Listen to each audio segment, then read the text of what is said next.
Fall asleep to Margaret of Anjou, England's most powerful queen, and her violent downfall. Hello, my dear sleepy listener. Welcome to Sleepy Crown, where history's quiet tales gently carry you into dreamland. Tonight, we embark on a peaceful journey through the life of Margaret of Anjou, a French princess who became England's most powerful queen during one of history's bloodiest civil wars, the Wars of the Roses. We'll softly explore her remarkable journey from a young bride in a foreign land to a warrior queen leading armies to her final years living in quiet poverty.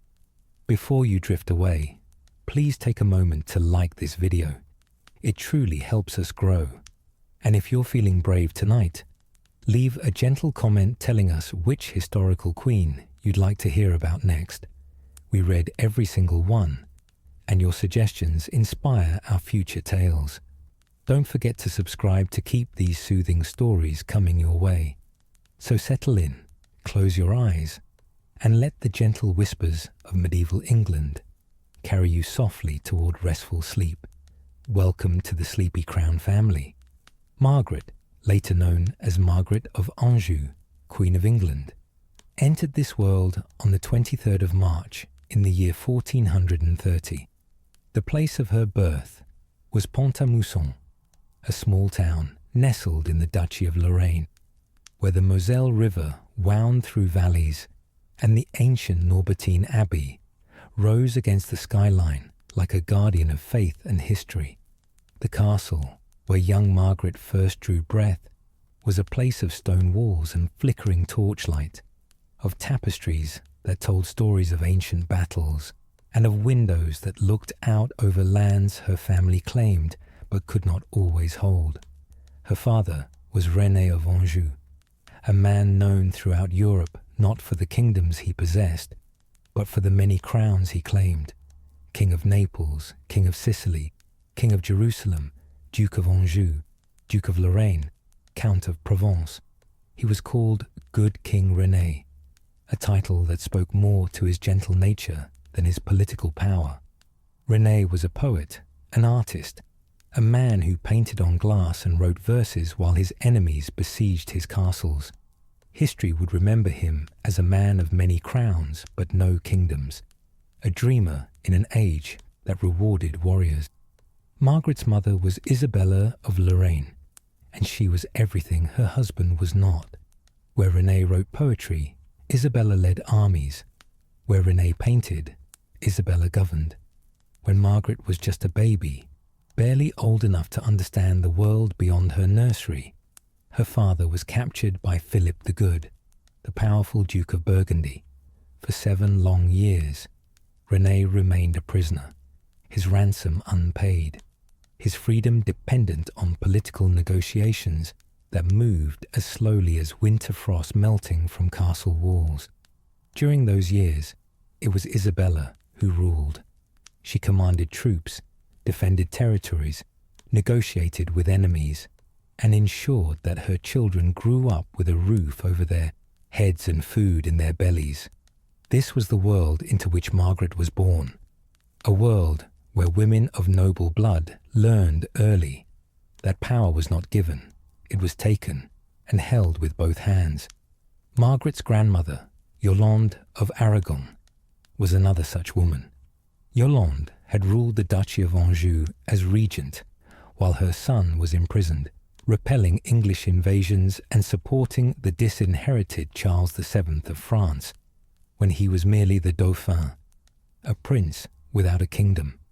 It was Yolande who had helped restore France's rightful king to his throne, who had seen potential in a young peasant girl named Joan of Arc, and who had understood that sometimes divine providence worked through the most unexpected vessels. These were the women whose blood ran in Margaret's veins. These were the examples set before her from her earliest memories. In the castles where she spent her childhood, the palace at Capua in Naples, the fortress at Tarascon on the Rhone River, Margaret learned what it meant to be born of a powerful lineage, even when that power was more potential than present reality. The young princess received an education befitting her station. Her mother, Isabella, took personal charge of ensuring that her daughters learned not just the gentle arts expected of noble women, embroidery, music, dancing, but also the harder lessons of politics and governance. Margaret learned to read and write in both French and Latin.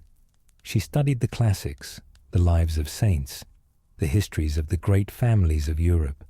It is believed that she may have received lessons from Antoine de La Salle, a famous writer and tournament judge who tutored her brothers. If this is true, then Margaret learned alongside her male relatives, absorbing the same lessons in strategy, honor, and leadership that would be expected of princes destined to command armies and rule kingdoms. But Margaret also learned the softer arts. She learned to hunt, riding through forests with hawks on her wrist and hounds at her horse's heels. She learned to dance at court celebrations, her young feet moving through the elaborate patterns of pavanes and bronze, while musicians played on lute and viol. She learned to dress in the finest silks, to appreciate the beauty of Chinese porcelain and Venetian glass, to understand that appearance and presentation were forms of power in themselves. In an age when most people never travelled more than a few miles from the place of their birth, Margaret's childhood took her from France to Italy and back again, from the Rhone Valley to the Kingdom of Naples, exposing her to different courts, different languages, different ways of wielding influence. By the time Margaret reached her early teenage years, she had witnessed her father's imprisonment and release, her mother's fierce defense of family territories, and the constant negotiations that characterized life among the European nobility. She had learned that marriage was a tool of diplomacy, that alliances shifted like sand beneath one's feet, and that today's enemy might be tomorrow's only hope for survival.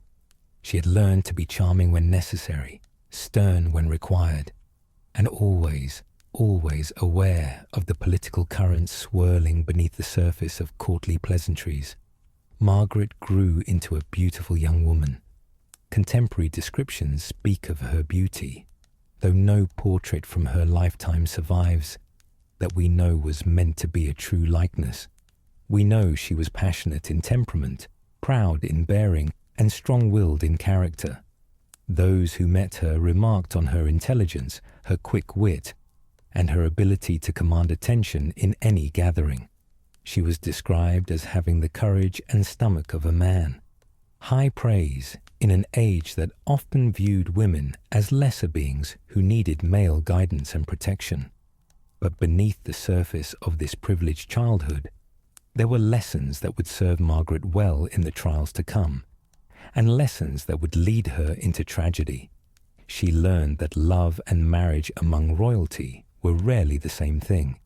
She learned that a woman's value was often measured by the sons she could produce, the alliances she could secure, and the loyalty she could command from powerful men.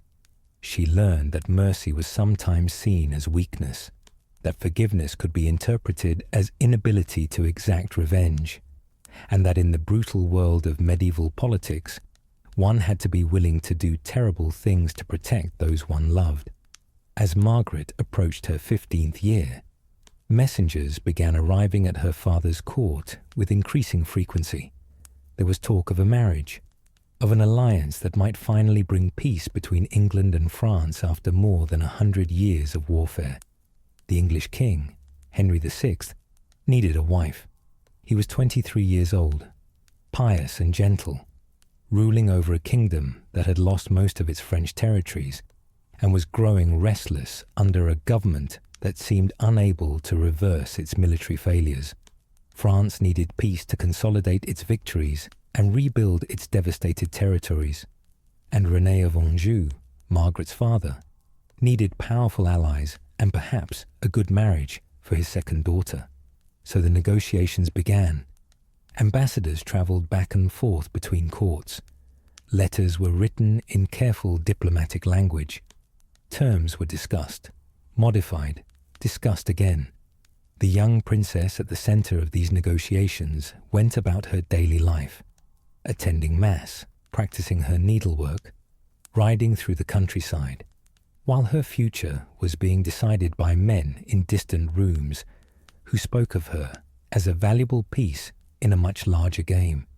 Margaret could not have known, as she entered her 15th year, that she was about to embark on a journey that would take her to England, place a crown upon her head, and eventually lead her through a civil war that would consume her adopted country, cost her everything she loved, and leave her broken and penniless in a foreign land.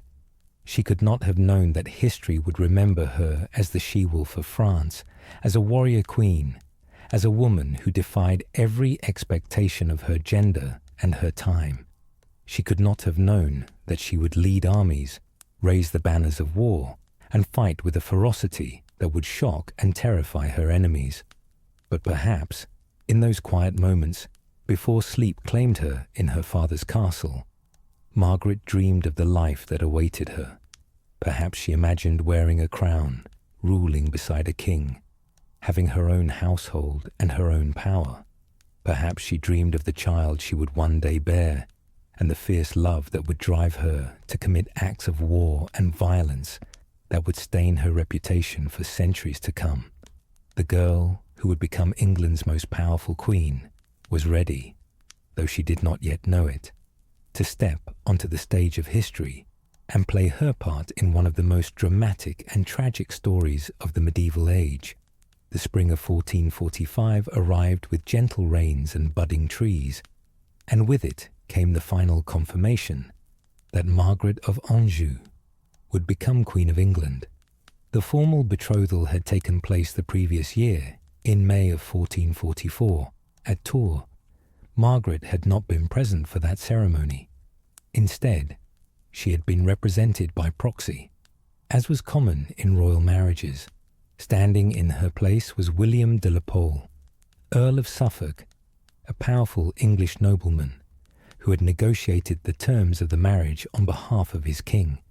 Suffolk was in his 50s, a veteran of the wars in France, a man who believed that peace was worth almost any price after decades of bloodshed. He had argued passionately at the English court that this marriage alliance represented England's best hope for a lasting truce with France. King Henry VI had agreed, trusting his advisor's judgment and hoping that by marrying the niece of the French king, he might finally bring an end to the conflict that had drained his treasury and cost so many English lives. The terms of the marriage were unusual. Margaret's dowry was remarkably small, only 20,000 francs, a pittance compared to what other royal brides brought to their marriages. Even more controversially, secret clauses in the agreement stipulated that England would cede the territory of Maine to France. Maine had been held by the English for decades, and its surrender was deeply unpopular with the English nobility and common people alike. Many saw it as a betrayal, a sign that England was giving up its claims to French territory without even the compensation of a wealthy bride to fill the royal coffers. But Henry VI was not a man driven by concerns about money or territory. He was a gentle soul, more suited to be a monk than a king, more interested in founding colleges and churches than in waging war. He approved the marriage and waited eagerly for his young bride to arrive. Margaret began her journey in February of 1445. She travelled first to Nancy to attend her older sister's wedding, a grand affair that gave her a taste of what her own wedding celebrations might be like. From Nancy, she proceeded into English-occupied Normandy, leaving behind the lands of her birth and entering territory that had been contested between England and France for generations. At Pontoise, on the 18th of March, Margaret was greeted by Richard, Duke of York, who was serving as the king's lieutenant in Normandy. This was Margaret's first encounter with the man who would become her greatest enemy, though neither could have known it at the time. York was polite, courteous, fulfilling his duty to welcome the future queen. He escorted her to Rouen, where arrangements had been made for her grand entrance into the city. King Henry, eager to impress his young bride, had sent a magnificent chariot covered in cloth of gold, drawn by 6 white horses, for Margaret to ride in as she entered Rouen. It was a thoughtful gesture, meant to show Margaret that she was valued and honoured. But fate had other plans. Margaret fell ill during her journey, struck down by one of the mysterious maladies that so often plague travellers in an age before modern medicine. She was too weak to ride in the golden chariot. Instead, it was Alice de la Pole, Marchioness of Suffolk, who took her place, displaying the king's gift to the watching crowds, while Margaret recovered in private quarters.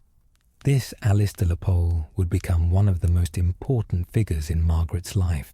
She was the wife of William de la Pole, the man who had negotiated Margaret's marriage.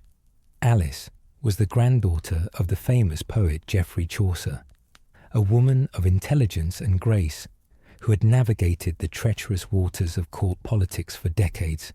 She would become Margaret's closest companion, her most trusted lady-in-waiting, and eventually, in a strange twist of fate, her jailer. In Rouen, the ailing Margaret had the opportunity to meet other members of the English nobility. Cecily, Duchess of York, wife to the very Richard who had greeted Margaret at Pontoise, was there with 4 of her children. Among those children was a young boy named Edward, who would grow up to become King Edward IV, the man who would eventually strip Margaret of her crown and destroy everything she held dear. But in 1445, he was just a child, and Margaret was a sick young girl far from home, trying to recover her strength for the journey ahead. Margaret's illness delayed the royal party, but it was not severe enough to threaten her life. A woman named Margareta Chamberlain, described as a tire-maker, was sent from London to attend to the future Queen's wardrobe, while the party waited in Southampton for her health to improve. Even in illness, Margaret had to look the part of a queen, had to ensure that her appearance would inspire confidence and admiration when she finally met her husband. There is a charming story recorded by an Italian correspondent years later about how King Henry first saw his bride. According to this account, Henry was so eager to observe Margaret that he disguised himself as a squire and personally delivered a letter to her. His plan was to watch her face as she read, to see her natural reactions when she thought no one of importance was watching. Margaret, absorbed in reading the letter from the king, kept the kneeling squire waiting, never realizing that the young man holding position before her was actually her future husband. Only after Henry departed did someone inform Margaret that the squire had been the king himself. She was reportedly distressed at the breach of protocol, worried that she had offended the man she was meant to marry. But if Henry was offended, he gave no sign. In fact, if the story is true, he must have liked what he saw. A young woman so focused on her correspondence that she forgot the ceremonies of rank, someone who could be natural and unguarded when she thought herself unobserved. The wedding took place on the 22nd of April, 1445, at Titchfield Abbey in Hampshire. It was a relatively modest ceremony by royal standards, but filled with meaning nonetheless. Margaret wore a ring that had been made from a ruby given to King Henry by Cardinal Beaufort, his great-uncle, when Henry had been crowned King of France in Paris years before. The ceremony was conducted by William Ayscough, Bishop of Salisbury, who served as the king's confessor. Margaret, who had turned 15 years old just 1 month earlier, became Queen of England, stepping into a role that would define the rest of her life and change the course of English history. After the wedding, Margaret had about a week to rest and recover before beginning the final leg of her journey to London, where her coronation awaited. The journey was carefully planned and ceremonially elaborate. Margaret travelled with a magnificent procession, escorted by various lords and courtiers who had come to pledge their loyalty to the new queen. At every stop along the way, local dignitaries came to pay their respects, to catch a glimpse of the beautiful French princess who had become their queen. The predicted turnout for Margaret's arrival in London was so large that on the 8th of May, a special inspection was ordered of all the roofs and balconies along the procession route.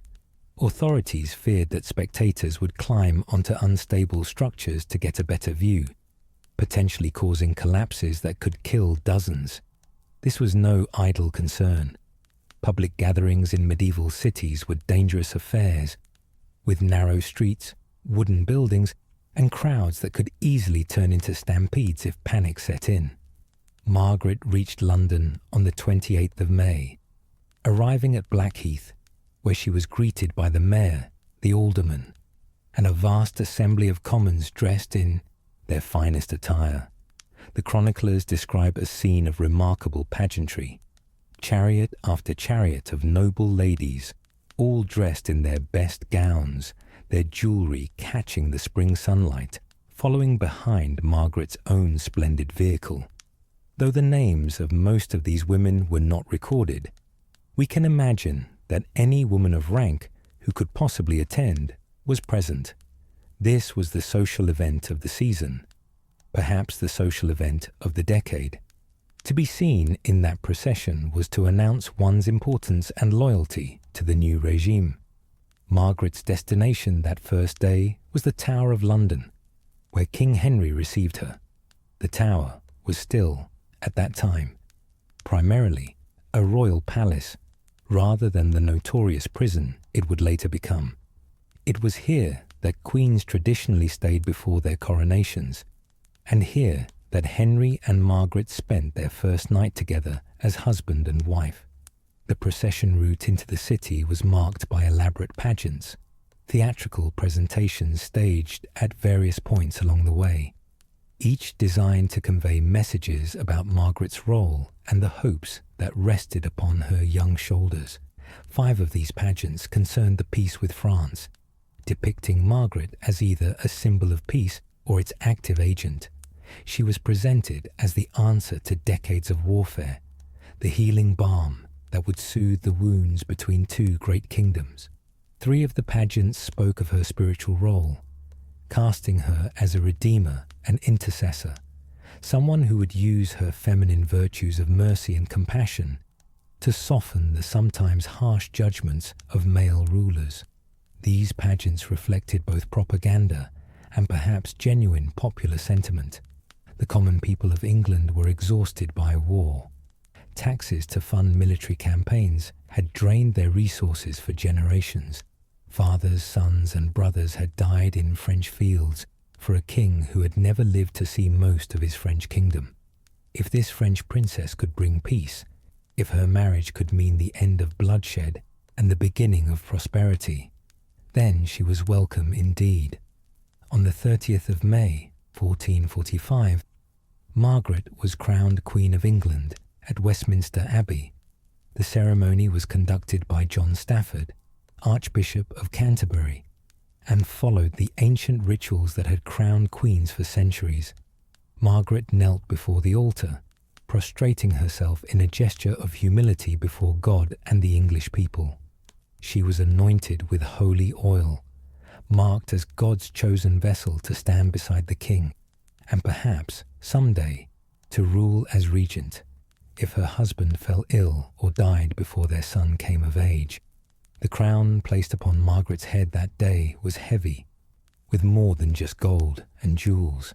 It was heavy with expectation, with hope, with the desperate wishes of a war-weary nation that wanted to believe that this 15-year-old girl from Lorraine could somehow fix what decades of kings and armies had broken. King Henry had spared no expense in preparing his bride for this moment, even though his treasury could ill afford the expenditure. Margaret wore jewels that had been specially commissioned for the occasion. A pusan of gold, called the Ilkington collar, garnished with 4 rubies, 4 great sapphires, 32 great pearls, and 53 other pearls. She wore a pectoral of gold garnished with rubies, pearls and diamonds, and also a great ouche, an ornamental brooch, garnished with diamonds, rubies and pearls, which had been purchased from a merchant of Cologne for the staggering price of 2,000 marks. The coronation feast that followed was a spectacle of medieval grandeur. Nobles from across England attended, along with representatives of foreign powers who had come to witness this moment and judge for themselves whether this alliance would hold or crumble. The feast lasted for hours, with course after course of elaborate dishes, entertainment by minstrels and performers, and the formal rituals of pledging loyalty that bound the nobility to their queen. Among those attending were 5 minstrels sent by Margaret's father, Renée of Anjou, and 2 minstrels from the Duke of Milan, all of whom had come to witness the ceremony and report back to their employers.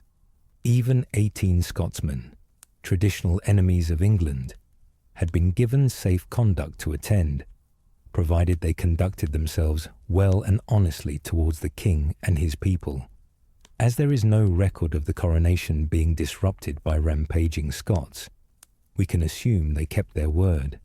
Following the coronation, there were 3 days of jousting and tournament, the medieval equivalent of modern sports championships, where knights competed in martial contests that demonstrated their prowess, while providing entertainment for the masses. These tournaments were expensive, dangerous affairs, where men could be seriously injured or even killed, but they were also expressions of chivalric culture and opportunities for young nobles to display their courage and skill before the Queen and court. William de la Pole, who had since been elevated to the rank of Duke of Suffolk for his role in arranging the marriage, carried a sceptre of ivory with a golden dove on its head during Margaret's coronation. This honour was granted to him by King Henry in recognition of his service, and it cemented Suffolk's position as one of the most powerful men in England. Years later, his son, John de la Pole, would perform this same service for Queen Elizabeth Woodville. But in 1445, Suffolk stood at the height of his power, believing that he had secured peace and prosperity for his king and country. Margaret, crowned and celebrated, must have felt overwhelmed by it all.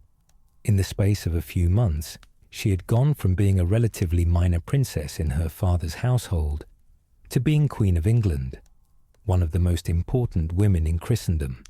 She was surrounded by strangers who spoke a language she was still learning, governed by customs she was still discovering, expected to fulfill a role she had been trained for but never truly experienced.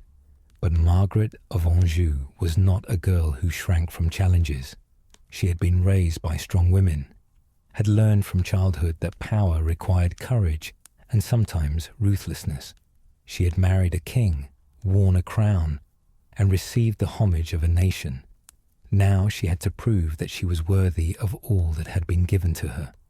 The quiet night after her coronation, when the celebrations finally ended, and Margaret retired to her chambers, must have been a moment of profound reflection.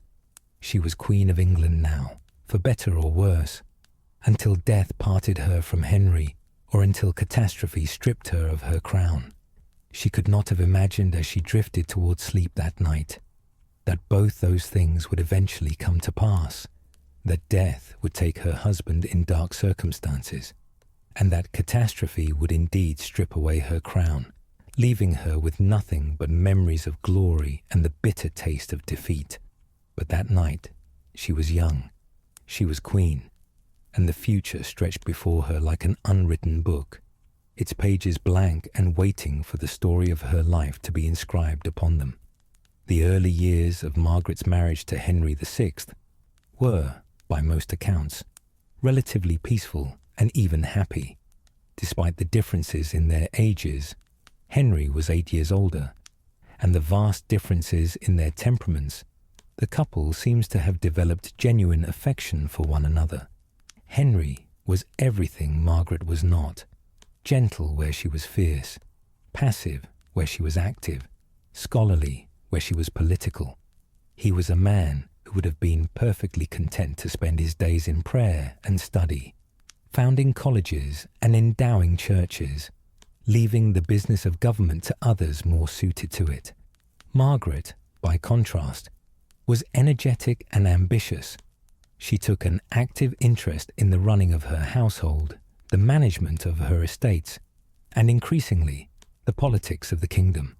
She was not content to simply be an ornamental queen, present at ceremonies but excluded from real power. She wanted to matter, to influence events, to make her mark upon history. In these early years, Margaret focused on establishing herself at court. She built a household of loyal servants and attendants, many of whom would remain with her through all the trials to come. She patronized scholars and artists, continuing the intellectual traditions she had learned from her father. In 1448, she founded Queen's College at Cambridge University, establishing an institution that would outlive her by centuries and carry her name and arms into the modern age. Queen's College was Margaret's attempt to leave a positive legacy, to show that she valued learning and education as much as her pious husband did. The college's heraldic arms were derived from those of her father, Renee of Anjou, and they remain to this day a reminder of the young French queen who wanted to be remembered for more than just the wars that would eventually define her reign. But even as Margaret involved herself in these worthy pursuits, clouds were gathering on the political horizon. The peace with France that her marriage was supposed to secure was already falling apart. In 1449, just 4 years after Margaret's wedding, the English suffered a devastating defeat at Formigny. This battle opened the door for France to reclaim Normandy, territory that England had held for decades. By 1450, Rouen had fallen, the very city where Margaret had first set foot in English-controlled territory. By 1453, Gascony was lost as well. In the space of less than a decade, England's vast French Empire had evaporated, leaving only the port of Calais as a reminder of all that had been conquered and lost. The English people were devastated by these losses, and they needed someone to blame. The king himself was considered too pious and holy to be at fault. Surely God would not allow such disasters to befall a righteous ruler unless others were leading him astray. So the blame fell on those who had negotiated the peace, primarily William de la Pole, Duke of Suffolk, the same man who had arranged Margaret's marriage, who had carried the sceptre at her coronation, who had believed that peace was worth almost any price, now found himself the target of popular rage. Suffolk was accused of incompetence, of corruption, of treasonously giving away English territory for nothing in return. The secret clause about Maine, which had been part of Margaret's marriage agreement, became public knowledge, and Suffolk was blamed for it, even though King Henry himself had explicitly agreed to the terms in writing. The court of public opinion rarely concerns itself with such nuances. Someone had to pay for the disasters in France, and Suffolk was the most convenient target. Margaret, for her part, remained loyal to Suffolk. He had been kind to her, had helped her adjust to life in England, had been a steady presence at court during her early days as queen. His wife Alice had become one of Margaret's closest companions. Margaret saw Suffolk being destroyed for policies that the king had approved, sacrificed to appease a mob that wanted blood. She spoke out in his defense, used what influence she had to try to protect him, and in doing so, made enemies of her own. In 1450, Parliament moved to impeach Suffolk. The charges against him were numerous and varied, from mismanaging the war in France to enriching himself at the crown's expense. Some were true, some exaggerated, some completely fabricated. King Henry, unwilling to see his trusted advisor put on trial and possibly executed, intervened. He banished Suffolk from England for 5 years, hoping that this would satisfy Parliament while saving the Duke's life. It did not work. On the 2nd of May 1450, while Suffolk was sailing to Calais to begin his exile, his ship was intercepted by the vessel Nicholas of the Tower. Suffolk was taken aboard, subjected to a mock trial by his captors, and beheaded. His body was dumped on the beach at Dover, a warning to others who might be seen as betraying England's interests. When Margaret learned of Suffolk's death, she was grief-stricken. She had lost an ally, a friend, someone who had believed in the cause of peace that she herself represented. Suffolk's murder also served as a warning to Margaret herself. She was French. She was associated with the policies that had led to disaster in France, and the same mob that had killed Suffolk might turn on her if given the opportunity. But Margaret's most pressing concern during these early years was not politics or war. It was the fact that she had not yet produced an heir. In medieval monarchy, a queen's primary duty was to provide her husband with sons, particularly a son who could inherit the throne and continue the dynasty. Margaret had been married for 5 years, then 6, then 7, and still there was no pregnancy. The whispers at court grew louder. Was the queen barren? Was the marriage unconsummated? Was something wrong with either the king or queen that prevented conception? The pressure on Margaret must have been immense. Every month that passed without news of a pregnancy was another month of failure, another reminder that she was not fulfilling the most basic requirement of her position. In an age when a woman's worth was often measured primarily by her ability to bear children, Margaret's childlessness was not just a personal disappointment, it was a political crisis. Making matters more complicated was the question of succession. If Margaret could not produce an heir, who would inherit the throne when Henry died? The most obvious candidate was Richard, Duke of York, who had greeted Margaret when she first arrived in Normandy. York had royal blood.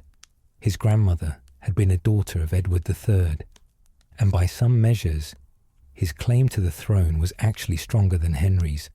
York's supporters pointed out that Henry's grandfather, Henry IV, had usurped the throne from Richard II, technically making the entire Lancastrian dynasty illegitimate. If Henry died without an heir, York believed he should be king. But Margaret had no intention of allowing York or anyone else to inherit what she considered her husband's rightful throne. She saw York's ambitions as a threat, and she began to see York himself as an enemy, even before open hostilities broke out between them. Margaret allied herself with those who opposed York, particularly Edmund Beaufort, Duke of Somerset. Somerset was a Lancastrian loyalist, devoted to King Henry, and he quickly became one of Margaret's most trusted advisors. This alliance between Margaret and Somerset would later fuel ugly rumours. When Margaret finally did become pregnant in 1453, 8 years after her marriage, there were whispers that Somerset was the father of her child rather than King Henry. These rumours were almost certainly false. They were spread by York's supporters as propaganda to discredit Margaret and cast doubt on the legitimacy of her son. But the rumours persisted for years, staining Margaret's reputation and adding fuel to the fires of civil war. The pregnancy, when it finally came, should have been a moment of joy and celebration. Margaret was 23 years old, still young by modern standards, but approaching the age where medieval people began to worry about a woman's fertility. King Henry was overjoyed, or at least he would have been if he had been in his right mind when the news was confirmed. For in August of 1453, just as Margaret's pregnancy was becoming obvious, King Henry VI suffered a complete mental breakdown. The nature of his illness has been debated by historians for centuries. Some believe it was catatonic schizophrenia. Others suggest it might have been a severe depression or a psychotic episode triggered by the stress of his failing kingdom. Whatever the medical diagnosis, the symptoms were clear. Henry became completely unresponsive. He could not speak, could not recognize people, could not perform even the most basic functions of kingship. He sat motionless for hours, staring at nothing, lost in some inner darkness that no one could reach. Imagine Margaret's situation. She was pregnant with the child that would secure the dynasty, the son that everyone had been waiting for, and her husband had lost his mind. She was in a foreign country, still viewed with suspicion by many because of her French origins, surrounded by political enemies who saw her husband's illness as an opportunity to seize power. She had no family in England, no powerful relatives to defend her interests. She had allies, but allies can disappear quickly when the political winds shift. Margaret tried to have herself appointed as regent during Henry's illness. It made sense. She was the queen. She was carrying the heir. She was capable and intelligent and had been observing English politics for 8 years. But the council rejected her request. England had a deep cultural suspicion of women wielding power.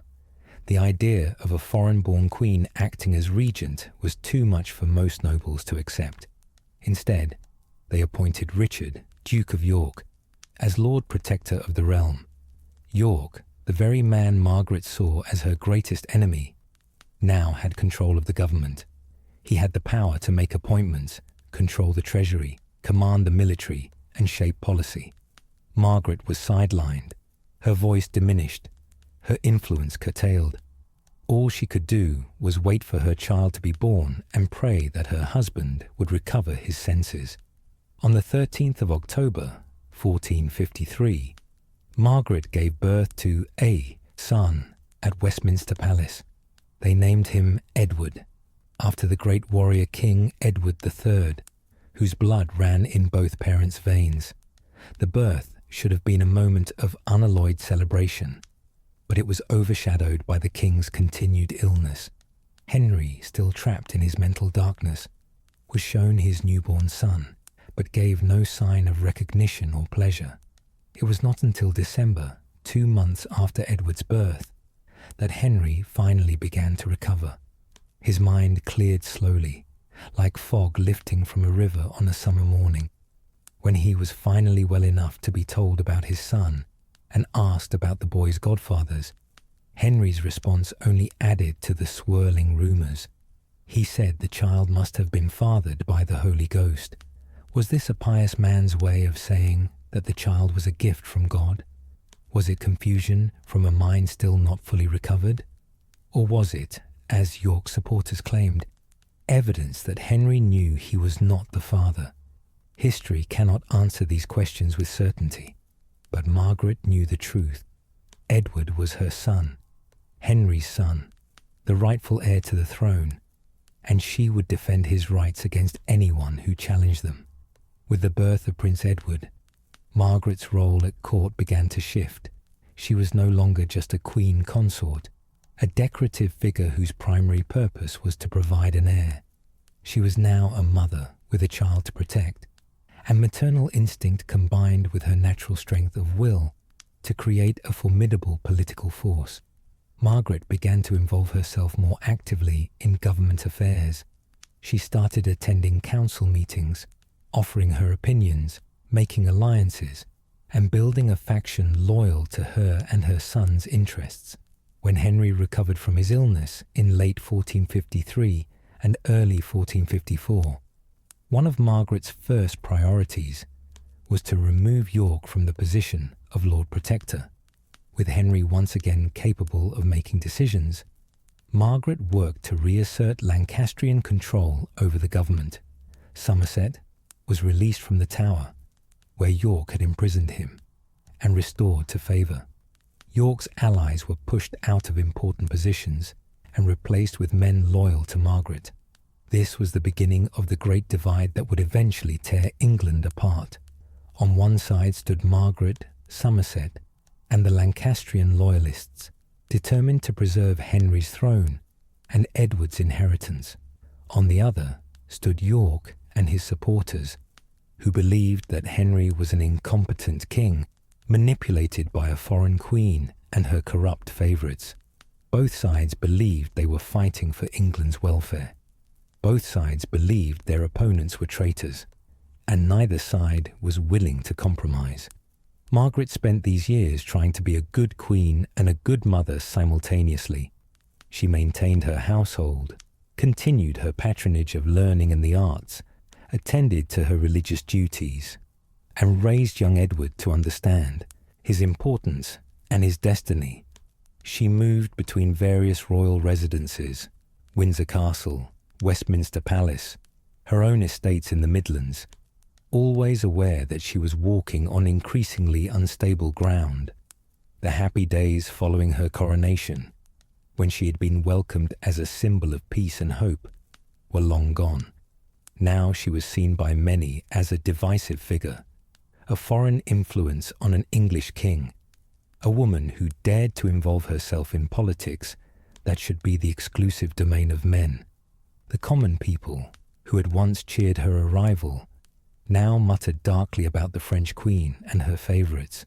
The nobility, never entirely comfortable with a woman exercising real power, began to choose sides in the growing conflict between the Lancastrian and Yorkist factions.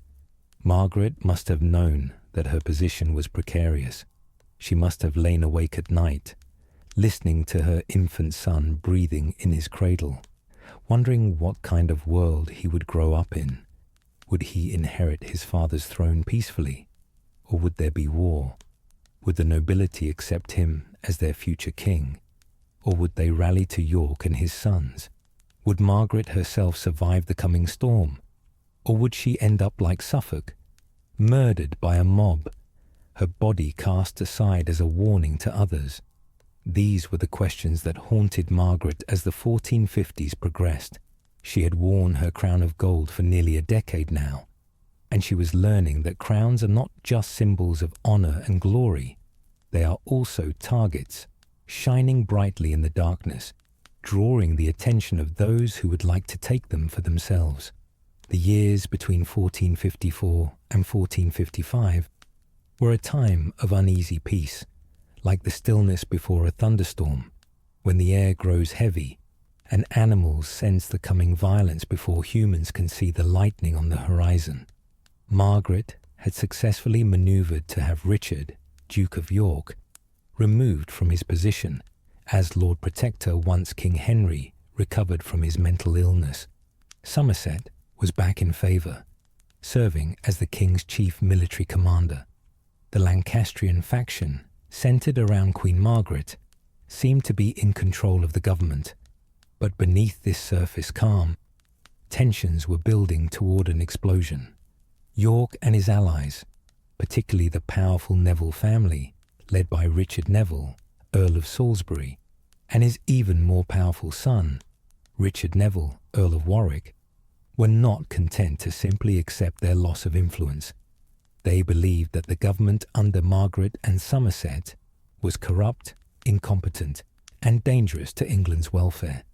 More privately, they believed that York had a better claim to the throne than Henry did, and that the time might soon come to press that claim. In May of 1455, tensions finally boiled over into violence.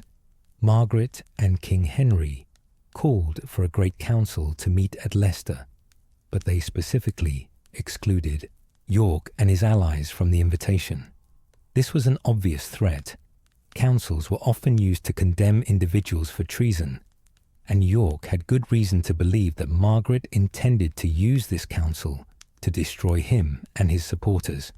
York decided to act first. Rather than wait to be arrested and tried for treason, he gathered his forces and marched south toward London. His stated purpose was to rescue the king from the evil influence of Somerset and other royal advisors. This was the standard formula used by rebels throughout medieval history. No one ever admitted to rebelling against the king himself, always against the evil counsellors who were supposedly leading him astray. The royal army, led by Somerset, and including King Henry himself, marched north from London to meet York's force. The two armies met at St. Albans on the 22nd of May, 1455. What followed was less a proper battle than a violent skirmish. The fighting lasted only about half an hour, but it was brutal and decisive. The Yorkist forces broke through the Lancastrian lines and fought their way into the streets of St Albans. In the confusion of urban combat, Somerset was killed, along with several other prominent Lancastrian nobles. King Henry himself was wounded. An arrow struck him in the neck, though fortunately it was not a fatal injury. The king took shelter in a tanner's house while the battle raged around him, protected by a small guard of loyal men who stood between him and the Yorkist soldiers. When the fighting ended, York and his allies had won a complete victory. They controlled the king, who was now their prisoner in all but name. They controlled London. They controlled the government. The Lancastrian faction was shattered, its leaders dead or scattered, and Queen Margaret, who had been elsewhere when the battle took place, suddenly found herself powerless, unable to protect her husband or her son's inheritance. This first Battle of St Albans marked the beginning of what would later be called the Wars of the Roses, a civil war that would consume England for the next 30 years, destroy the medieval nobility, and kill tens of thousands of people. The name Wars of the Roses would not be coined until centuries later, derived from the symbols used by the two sides, the red rose of Lancaster and the white rose of York. But the people living through these events knew they were experiencing something terrible and unprecedented, a complete breakdown of the social order, with noble fighting against noble, cousin against cousin, brother against brother. For Margaret, the disaster at St Albans was a wake-up call. She realized that her enemies were willing to use violence to achieve their goals, that polite political maneuvering was no longer sufficient, and that if she wanted to protect her son's future, she would need to become harder, more ruthless, more willing to match violence with violence. In the immediate aftermath of St Albans, Margaret had to accept York's dominance. He was once again in control of the government, this time backed by military force rather than just political maneuvering. King Henry, traumatized by his wound and the violence he had witnessed, was even less capable of asserting himself than before. Margaret was sidelined, her influence minimal, her allies either dead like Somerset or too frightened to stand openly against the victorious Yorkists. But Margaret did not give up. She spent the next few months quietly rebuilding her network of supporters, reaching out to nobles who were uncomfortable with York's near-total control of the king, offering patronage and favours to those who might be persuaded to support the Lancastrian cause. She moved her household to her own estates in the Midlands, particularly around Coventry, where she had more freedom to act without York's direct supervision. Coventry became Margaret's base of operations for the next several years. Here, in the heart of England, surrounded by her own tenants and supporters, Margaret could speak freely and plan without worry about Yorkist spies reporting her every word to London. She established what was essentially an alternative court, with loyal nobles travelling to Coventry to meet with her rather than going to London to see the king. This division between the king in London, controlled by York, and the queen in Coventry, building her own power base, further destabilized English politics. It was not clear who was actually governing the country. Was it York, who controlled the king's person and the machinery of government, or was it Margaret, who had the loyalty of a significant portion of the nobility and who could claim to speak for the young Prince Edward, the heir to the throne? In 1456, Margaret successfully manoeuvred to have York removed from power again. She convinced enough nobles that York's dominance was dangerous, that the king should be free to choose his own advisers, and that the government should return to more balanced representation. York, seeing that he was losing political support, withdrew from London and returned to his estates, biding his time and waiting for another opportunity. With York out of the way, Margaret became the dominant force at court, She was now effectively ruling in her husband's name, making decisions, appointing officials, and directing policy. This was unprecedented for an English queen consort. Queens were supposed to be decorative, pious, charitable, not political leaders making military and diplomatic decisions. Margaret's exercise of power outraged many people, particularly men who believed that women should never rule over men under any circumstances. The chronicles from this period, most of which were written by Yorkist sympathizers after their side eventually won the war, depict Margaret as a ruthless, scheming woman who manipulated her weak husband and destroyed anyone who stood in her way. They describe her as violent, vengeful, and unfeminine. These characterizations are propaganda, designed to justify York's rebellion by making Margaret seem like a tyrant who needed to be overthrown. But like all good propaganda, they contain kernels of truth. Margaret was ruthless. She had learned that mercy and compromise were interpreted as weakness by her enemies, and that the only way to survive in this brutal political environment was to strike first and strike hard. She did manipulate King Henry, in the sense that she influenced his decisions and used his authority to implement her own policies. She was vengeful toward those who had killed her allies and threatened her son, and she was certainly unfeminine by the standards of her time, in that she refused to accept the passive, subordinate role that society expected women to occupy. But Margaret would have argued that she was doing what was necessary to protect her son's inheritance and preserve the legitimate Lancastrian dynasty. She would have said that York and his allies were the real traitors, rebels who used force to intimidate the king and who sought to usurp the throne for themselves. She would have pointed out that everything she did was in defense of the realm and the rightful order of succession. During this period, Margaret became increasingly concerned about the threat that York posed not just to her own position, but to Prince Edward's future.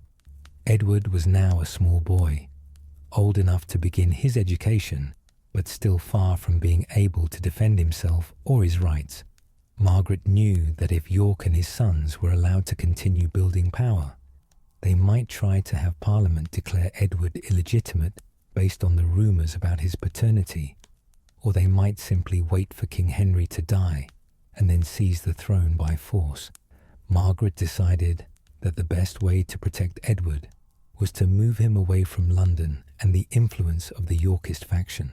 She brought him to Coventry, where he would be raised in her own household, surrounded by people loyal to the Lancastrian cause.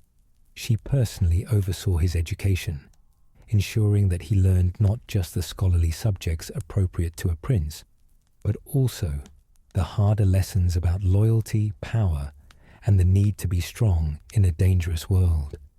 The relationship between Margaret and her son was extraordinarily close. Edward was her only child, the focus of all her hopes and ambitions, the reason she was willing to fight and scheme and eventually go to war. Medieval queens often had multiple children, which meant that their maternal affection was divided, and the loss of any one child, while tragic, did not threaten the dynasty. But Margaret had only Edward. If anything happened to him, the Lancastrian line would end, and all her efforts would have been for nothing. This intense focus on Edward's welfare and future would drive many of Margaret's decisions in the years to come. She would fight battles to protect his inheritance, make alliances that compromised England's interest to secure foreign support, and ultimately see him die before her eyes, destroying her in a way that no political defeat ever could. But in the mid-1450s, Edward was still a healthy, growing boy, and Margaret could still believe that her efforts would succeed, that she could steer England through this dangerous period and eventually see her son crowned king when his father died. The years from 1456 to 1459 were a time of uneasy coexistence between the Lancastrian and Yorkist factions. There was no open warfare, but there were constant political struggles, accusations traded back and forth, and a growing sense that the fragile peace could not last, Margaret used this time to strengthen her position, building alliances with nobles throughout the country, securing control of key castles and strategic positions, and preparing for the war that she knew was coming. She also worked to improve her public image. Margaret understood that many English people distrusted her because of her French origins and her political involvement. She made public displays of piety, attending church services and making generous donations to religious institutions. She emphasized her role as Prince Edward's mother, presenting herself as a devoted parent protecting her child, rather than as a power-hungry queen seeking control for its own sake. She tried to show that she could be merciful and gracious when possible, even while being firm and decisive when necessary. But despite these efforts, Margaret remained a controversial figure. For every person who admired her strength and determination, there was another who saw her as a dangerous foreign influence corrupting English politics. For every noble who pledged loyalty to her and Prince Edward, there was another who believed that York should be king. The country was dividing into two camps, and the division was becoming so deep that peaceful reconciliation seemed increasingly impossible. Margaret must have known, during these tense years, that she was walking a tightrope with no safety net beneath her. One misstep could mean disaster for her, her husband, and her son. The crown she wore was no longer just a symbol of honor.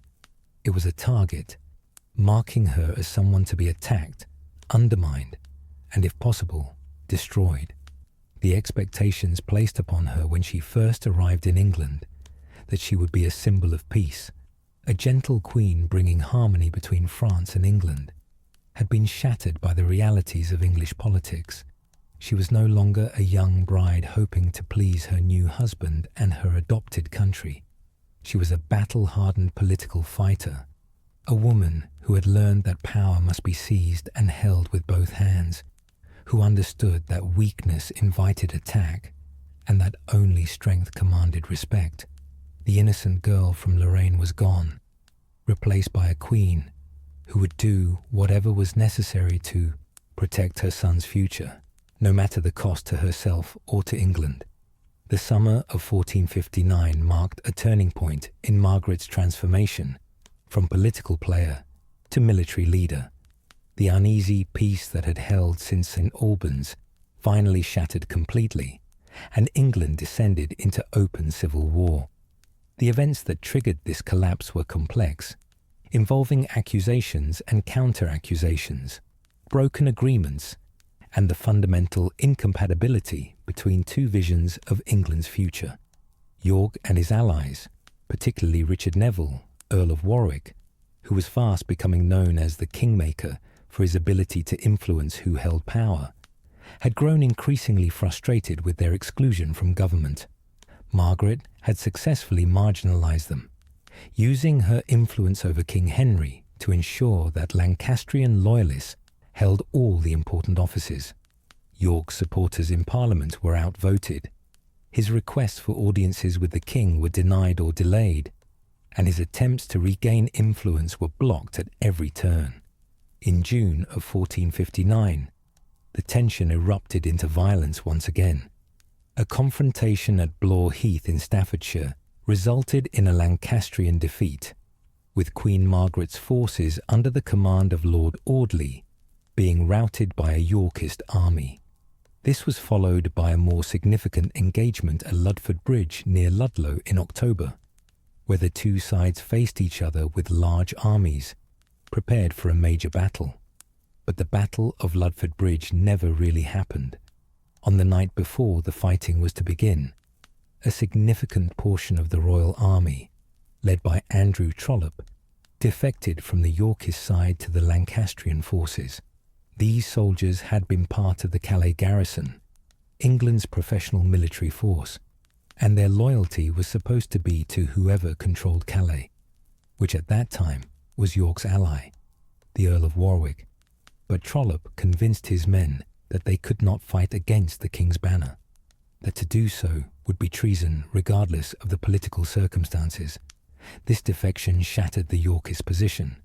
York, realizing that he could not win a battle against the combined royal and Calais forces, fled in the night. He escaped to Ireland, where he had strong support and could rebuild his strength.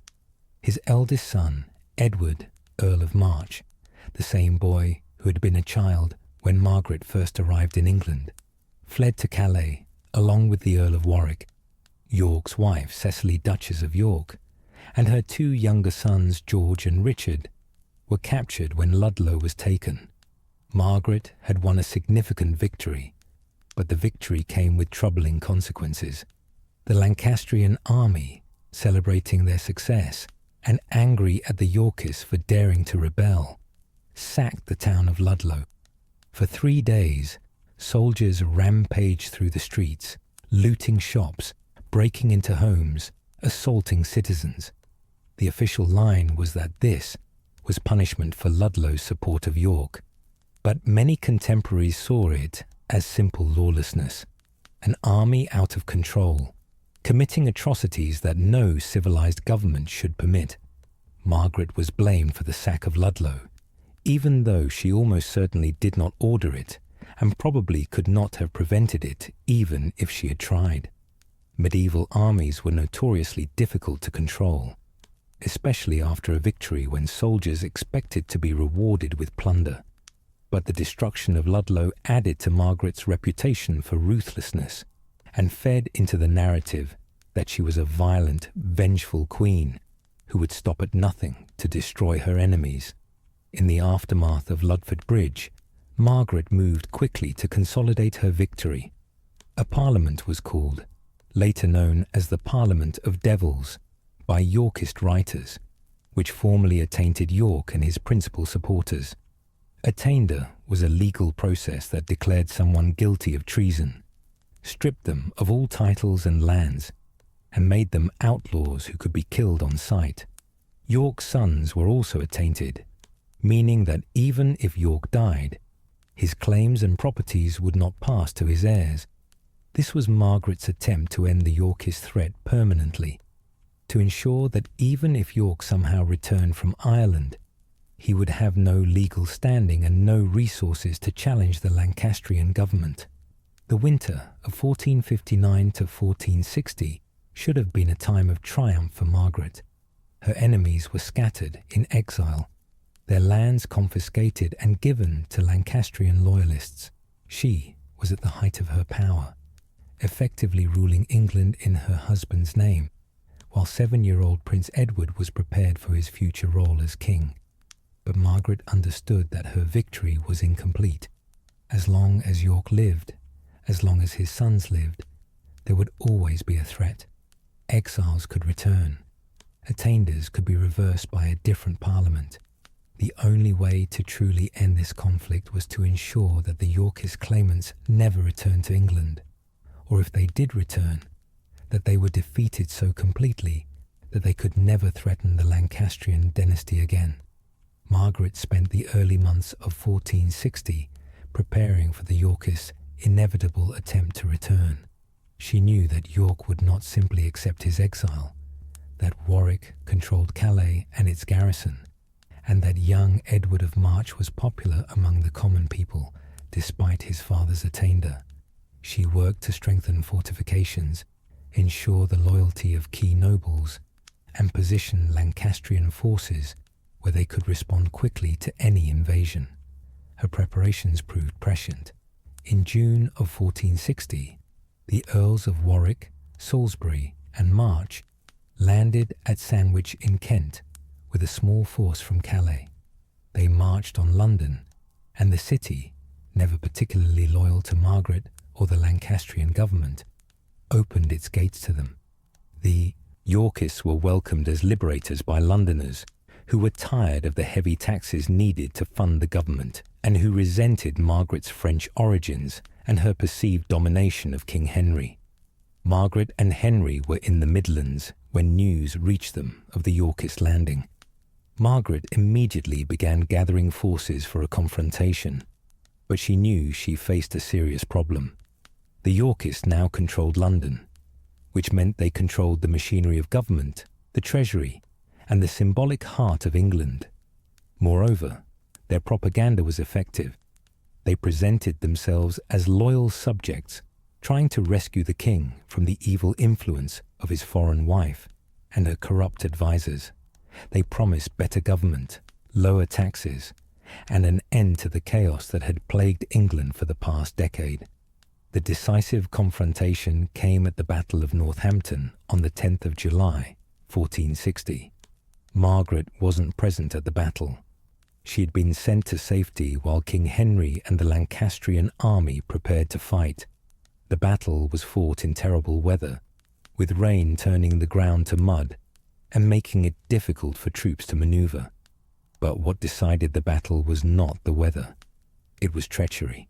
Lord Grey of Ruthin, who commanded a portion of the Lancastrian army, had secretly been negotiating with the Yorkists.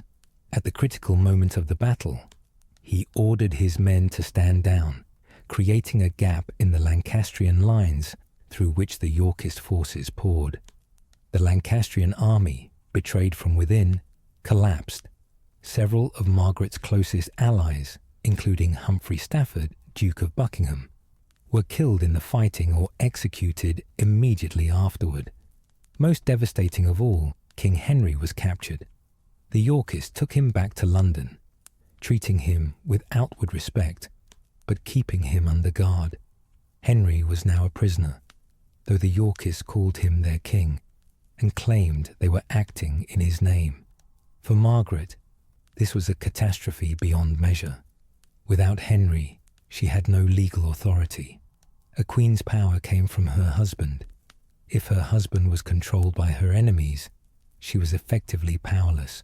But Margaret of Anjou was not a woman who accepted powerlessness easily. Instead of despairing or surrendering, she went into action. She gathered Prince Edward and a small group of loyal supporters and fled north into Wales, then into Scotland. She was now a fugitive in her own kingdom. The Queen of England, without a king, without an army, without even a secure place to lay her head at night. But she had her son, and as long as Edward lived, there was hope. The journey into Wales and Scotland must have been harrowing. Margaret had been raised in luxury, accustomed to palaces and fine clothes and servants attending to her every need. Now she was fleeing through the countryside, staying in whatever shelter her supporters could provide, constantly looking over her shoulder for Yorkist soldiers who might capture her and her son. Prince Edward, now 7 years old, had to endure hardships no royal child should face, learning lessons about the fragility of power and the cost of political conflict that few his age could comprehend. In Scotland, Margaret sought help from the Scottish king. The Scots and English were traditional enemies, and the Scottish crown was happy to cause problems for whoever was currently ruling England. But Scottish help came with a price. Margaret had to agree to give up Berwick, an important English border town, in exchange for Scottish military support. This was a deeply unpopular concession. English people were outraged that their queen would give away English territory to their traditional enemies. But Margaret was desperate, and desperate people make compromises they would never consider in better circumstances. While Margaret was in Scotland trying to secure support, momentous events were unfolding in London. In October of 1460, Richard, Duke of York, returned from his Irish exile. He came to London expecting to be welcomed as the rightful king, believing that his military victories and his capture of Henry gave him the right to claim the throne. He entered the Parliament chamber and walked directly to the throne, placing his hand upon it in a gesture that declared his intention to be king. But York had miscalculated. The nobles in Parliament were not ready to depose Henry and crown York in his place. Even those who supported York's policies and had fought alongside him balked at the idea of actually removing an anointed king and replacing him with someone who, whatever his bloodline, was technically a rebel and usurper. There was a profound belief in medieval England that kingship was sacred, that God chose kings, and that to depose an anointed monarch was to commit a sin that would bring divine punishment upon the entire realm. A compromise was reached, one that satisfied no one, but that everyone hoped might bring peace.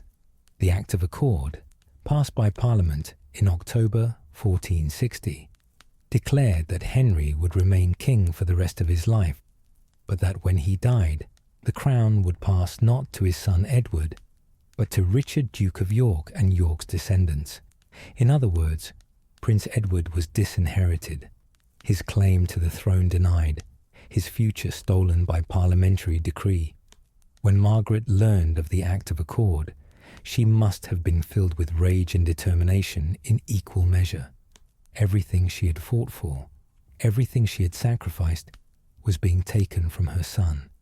The nobles of England, gathered in Parliament, had decided that her 7-year-old boy would never be king, that the Lancastrian line would end with Henry, and that the hated York would found a new dynasty. It was intolerable, and Margaret would not tolerate it. She refused to accept the Act of Accord. She declared it illegal, a document extracted from a captive king who had no free will and therefore no legal authority to consent to such terms.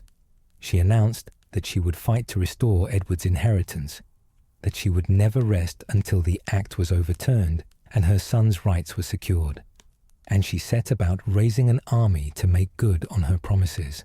Margaret's ability to raise military forces during this period is a testament to her political skill and her force of personality. She was a foreign woman, blamed for many of England's problems, leading a cause that many saw as lost. Yet she managed to convince nobles in the north of England, in Wales and in Scotland to support her. Part of this was traditional loyalty to the Lancastrian dynasty. Part was dislike and distrust of York and his ambitions. Part was simple calculation. Some nobles believed that supporting Margaret offered them better opportunities for advancement than supporting York. But part of Margaret's success in building support came from her transformation into a symbol of maternal devotion. She was no longer just a queen fighting for political power. She was a mother fighting for her son's inheritance, a woman who would cross any boundary and break any rule to protect her child. This resonated with people in a way that pure political ambition never could. Even those who disliked Margaret's foreign origins or her political involvement could understand and even admire a mother's fierce love for her child. By late 1460, Margaret had assembled a substantial army in the north.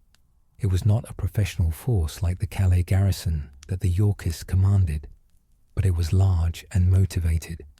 Many of the soldiers were tenants of Lancastrian supporting nobles, obligated to fight for their lords. Some were Scots, promised plunder in England. Some were Welsh, stirred up by appeals to their traditional resistance to English domination. And some were simply men who believed in the Lancastrian cause, who thought that York was a traitor and that the Act of Accord was illegitimate. Richard, Duke of York, now recognized as heir to the throne and given substantial authority in the government, decided that he could not allow Margaret's army to remain intact in the north.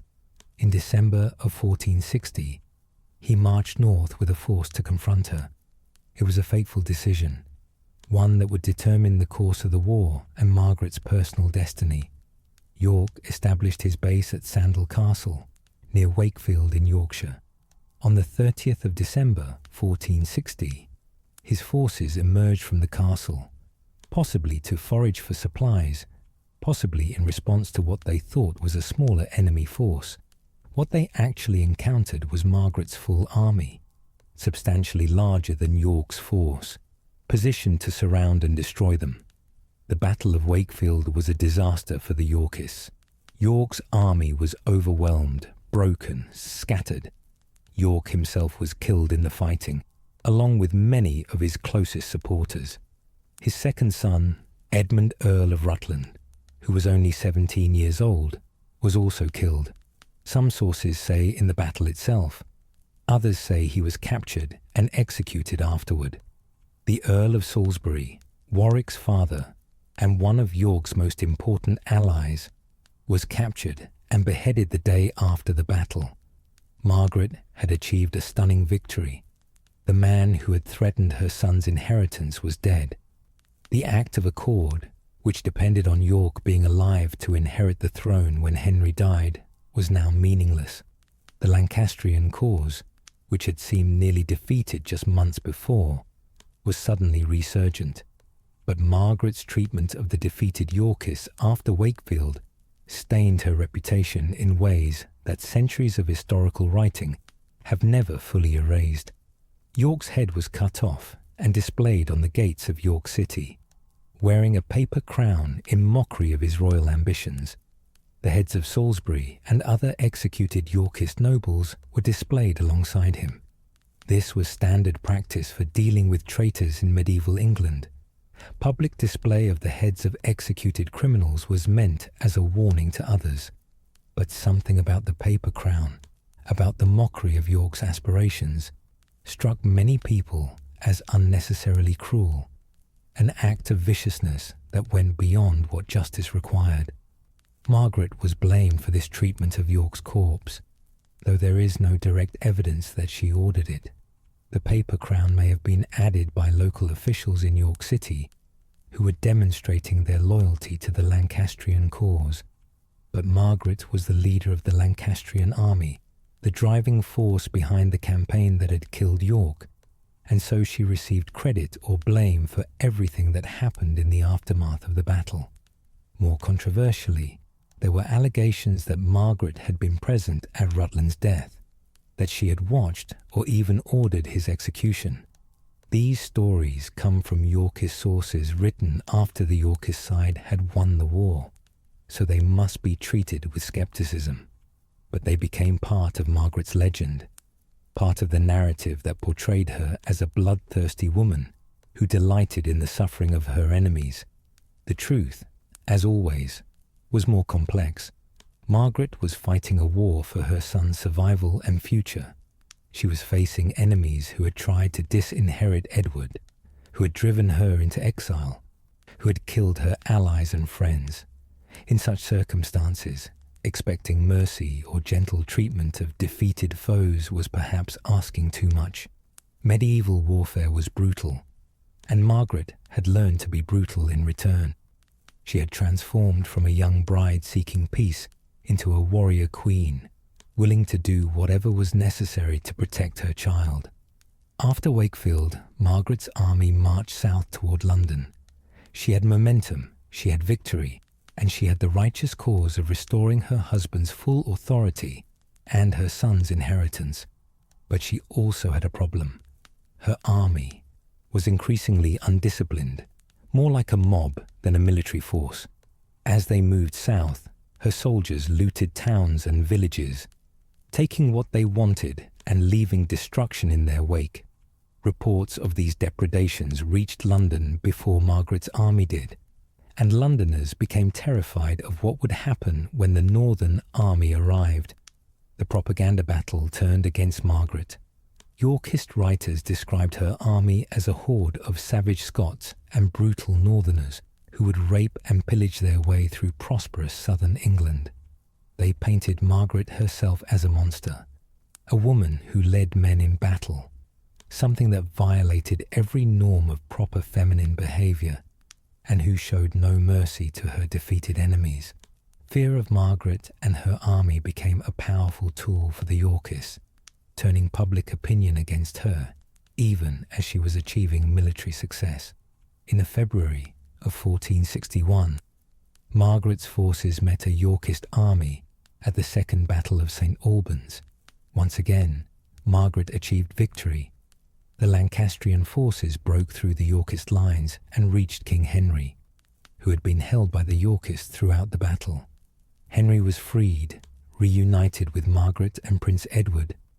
After months of separation, the family was together again, and the Lancastrian cause seemed on the verge of complete victory. But Margaret made a critical mistake. She did not immediately march on London. Perhaps her army was too tired after the battle. Perhaps she was waiting for reinforcements. Perhaps she was negotiating with London officials about the terms under which the city would open its gates to her. Whatever the reason, she delayed, and that delay gave the Yorkists time to recover and reorganize. Edward, Earl of March, Richard, Duke of York's eldest son, now 19 years old, and claiming his father's position as leader of the Yorkist cause, had won a victory of his own at the Battle of Mortimer's Cross in Wales. He marched rapidly to London, arriving before Margaret could advance on the city. London, terrified of Margaret's northern army and willing to believe the propaganda about her brutality, welcomed young Edward. On the 4th of March, 1461, this Edward was proclaimed King Edward IV. The Yorkists had moved beyond the fiction of reforming Henry's government. They were now openly claiming the throne, declaring the Lancastrian dynasty ended and a new Yorkist dynasty begun. Margaret now faced not just a political rival or a powerful duke, but a rival king. Civil war had become dynastic war, with two families claiming the same throne, and both willing to fight to the death to secure it. The teenage boy Margaret had first seen in Rouen, playing with his siblings under his mother's watchful eye, was now her mortal enemy, a young man determined to destroy the Lancastrian cause and secure the crown for his own family. The stage was set for the largest and bloodiest battle of the entire war, a Tewkesbury confrontation that would determine who would rule England and whether Prince Edward would ever inherit his father's throne. Margaret had won battles. She had freed her husband. She had proved that a woman could lead armies and fight for her family's rights. But the ultimate test was still ahead, and the price of failure would be everything she held dear. The winter and spring of 1461 marked the period when the Wars of the Roses transformed from a series of political conflicts and occasional battles into a full-scale civil war that would devastate England for years to come. Edward, the young Earl of March, who now styled himself King Edward IV, understood that his claim to the throne meant nothing unless he could defeat the Lancastrian forces decisively. Margaret understood equally well that her son's future depended on crushing this Yorkist upstart and restoring her husband to full authority over his kingdom. The two armies moved toward each other like storm fronts, gathering strength as they marched. Edward's Yorkist forces moved north from London, collecting troops along the way. Margaret's Lancastrian army, reunited with King Henry and swollen by recruits from the north, moved south to meet them. The two forces would collide near the town of Towton in Yorkshire on a cold Sunday in late March, 1461. The Battle of Towton, fought on the 29th of March, Palm Sunday, was the largest and bloodiest battle ever fought on English soil. Estimates of the total forces engaged range from 40,000 to 60,000 men, an enormous number for medieval warfare, representing perhaps 5% of England's entire male population. The battle lasted all day, from morning until darkness made further fighting impossible, and it was fought in a snowstorm that reduced visibility and made already difficult conditions nearly unbearable. Margaret was not present at Towton. She had been sent to safety in York with Prince Edward, kept away from the battle for the same reason queens were usually kept away from combat. If the battle went badly, she and Edward needed to be able to escape and continue the fight. But though she was not physically present, Margaret's influence was everywhere. Many of the soldiers fighting for Lancaster that day were there because of her leadership, her promises, her fierce determination to secure her son's inheritance. The battle was a catastrophe for the Lancastrians. Despite fighting bravely, despite having significant numerical strength, the Lancastrian army was eventually broken and routed. When medieval armies broke and fled, that was when the real slaughter began. Soldiers who stood and fought had at least a chance of survival, but soldiers running in panic were easy targets for pursuing cavalry. The Lancastrian retreat became a massacre, with men cut down as they tried to escape, drowned trying to cross the swollen River Cock, or hunted through the countryside by Yorkist soldiers who gave no quarter. Contemporary estimates suggest that as many as 28,000 men died at Towton, or in the pursuit that followed, likely an exaggeration, but even if the true number was half that, it represented a staggering loss of life. Entire noble families were wiped out. Hundreds of knights and men-at-arms, the military elite of England, lay dead in the snow-covered fields. The political implications were equally devastating. The Lancastrian military power was shattered, its great nobles killed or scattered, its armies destroyed.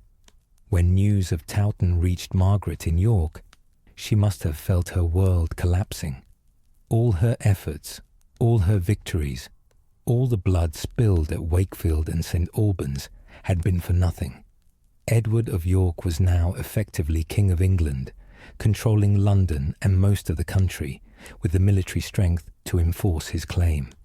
Henry was with her, but Henry without an army was just a captive waiting to be recaptured. And young Prince Edward, the cause for which Margaret had fought so hard, was now a dispossessed prince with a claim to a throne he would likely never sit upon. Margaret made the painful decision to flee England entirely. She could not defend York against the approaching Yorkist army. She could not raise a new army quickly enough to replace the one lost at Towton. Her only option was to escape while she still could, taking Henry and Edward with her, and hope to find support abroad that might someday allow them to return and reclaim what had been taken. The journey from York to Scotland, and then from Scotland to France, was a desperate flight through territory increasingly controlled by Yorkist forces. Margaret had to travel in secret or disguise, avoiding main roads where Yorkist patrols might recognize and capture them. She had to rely on the loyalty of people she had never met, trusting strangers to shelter the royal family for a night before they moved on. She had to keep 9-year-old Edward safe and moving despite the hardships of travel, the uncertainty of each day, and the knowledge that capture would mean disaster. They reached Scotland safely, but Margaret knew she could not stay there long. The Scots had helped her before, but Scottish support came at a price. Territorial concessions, promises of alliance, payments in gold that Margaret no longer had access to. More fundamentally, as long as she remained in Scotland, she was Edward of York's problem to solve, not his accomplished fact. She needed to go somewhere that could provide real military support, an army that could return with her to England and fight to restore the Lancastrian dynasty. That meant France. Margaret's cousin, King Louis XI, had recently come to the throne. Louis was a shrewd political operator, always looking for ways to weaken England and strengthen France. Supporting the Lancastrian cause against the Yorkists served his purposes. It kept England divided and unable to threaten French interests. Margaret journeyed to France, bringing Henry and Edward with her, and presented herself at Louis's court as a queen in exile, seeking help to reclaim her throne. Louis received her graciously but cautiously. He provided her with a small pension, enough to maintain a household and live with some semblance of dignity, but not enough to raise an army. He offered vague promises of support while watching to see how events in England developed. If the Yorkist government proved weak or unpopular, Louis might provide substantial help. If Edward IV consolidated his power and proved to be a strong king, Louis would be less inclined to waste French resources on a lost cause. Margaret spent the next several years in France, living in a kind of limbo between hope and despair.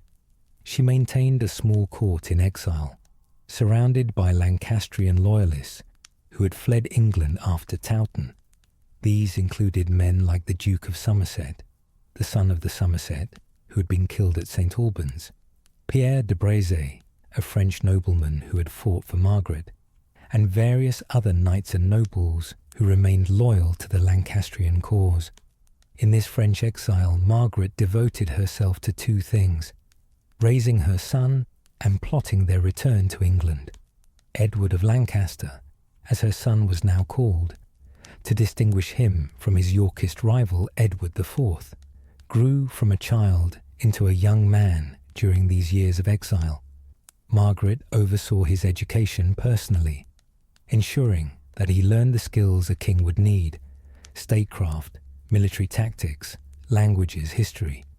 But she also taught him harder lessons about betrayal, about the need to be ruthless with enemies, about the fact that mercy was a luxury that dispossessed princes could not afford. Edward of Lancaster absorbed these lessons well, perhaps too well. Contemporary accounts describe him as growing into a fierce and rather cruel young man, someone who spoke casually about the horrible punishments he would inflict on his enemies once he reclaimed his throne. These characteristics have been attributed to Margaret's influence, to the idea that she raised her son to be a warrior, without tempering his martial virtues with compassion or wisdom. Whether this is fair, the accounts come from hostile sources, is debatable, but it seems likely that growing up in exile, constantly hearing about his stolen inheritance, watching his mother struggle to gather resources for their cause, would shape any young man's character in ways that were not entirely healthy. Margaret also worked tirelessly on the diplomatic and military front, trying to secure the support she needed to invade England. She made several attempts to invade during the early 1460s, landing small forces in Northumberland and other parts of northern England, where Lancastrian support remained strong. These efforts generally failed. The forces were too small, the local support insufficient, the Yorkist response too swift and effective. Margaret would watch from across the Channel or from Scotland as yet another attempt ended in defeat. Yet another group of loyal supporters was killed or captured. These repeated failures must have been crushing. Each attempt raised hopes that this time would be different, that this time the invasion would succeed, and the march south to London would begin. Each defeat meant not just the loss of military resources, but also the loss of brave men who had believed in the Lancastrian cause enough to risk their lives for it. Margaret had to console grieving widows, comfort children who had lost fathers, and find the strength to plan yet another attempt, even as the last one's failure was still fresh in everyone's mind. The emotional toll of these years is difficult to fully comprehend. Margaret went from being Queen of England, one of the most powerful women in Europe, to being a pensioner living on the charity of her French cousin, constantly scheming and planning but rarely achieving anything lasting. She watched her son grow up in exile, deprived of his birthright, learning to be bitter and vengeful rather than wise and just. She lived with her husband Henry, who even in the best of times had been a weak and ineffective king, and who now seemed to retreat further into religious devotion as a way of escaping the harsh realities of their situation. Yet through all this, Margaret never gave up. She never accepted that the Yorkist victory was permanent, never acknowledged Edward IV as the legitimate king, never stopped plotting and planning for the day when she could return to England with an army at her back and restore her son's inheritance.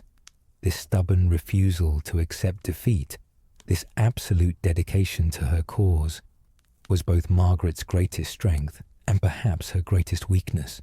A more practical person might have negotiated a settlement, accepted some kind of comfortable exile in exchange for giving up her claims, and allowed her son to live out his life in safety even if not in glory. But Margaret was not a practical person when it came to her son's rights. She was a mother who would fight until she had nothing left to fight with. During these years of exile, the situation in England evolved in ways that would eventually give Margaret the opportunity she had been waiting for. Edward IV, having won the throne by force, now had to actually govern England, and governing proved more difficult than conquering. He was young, handsome, charismatic, and a brilliant military commander, but he was also impulsive, easily influenced by his pleasures, and not always wise in his political choices. In 1464, Edward made a decision that would eventually help bring about his downfall.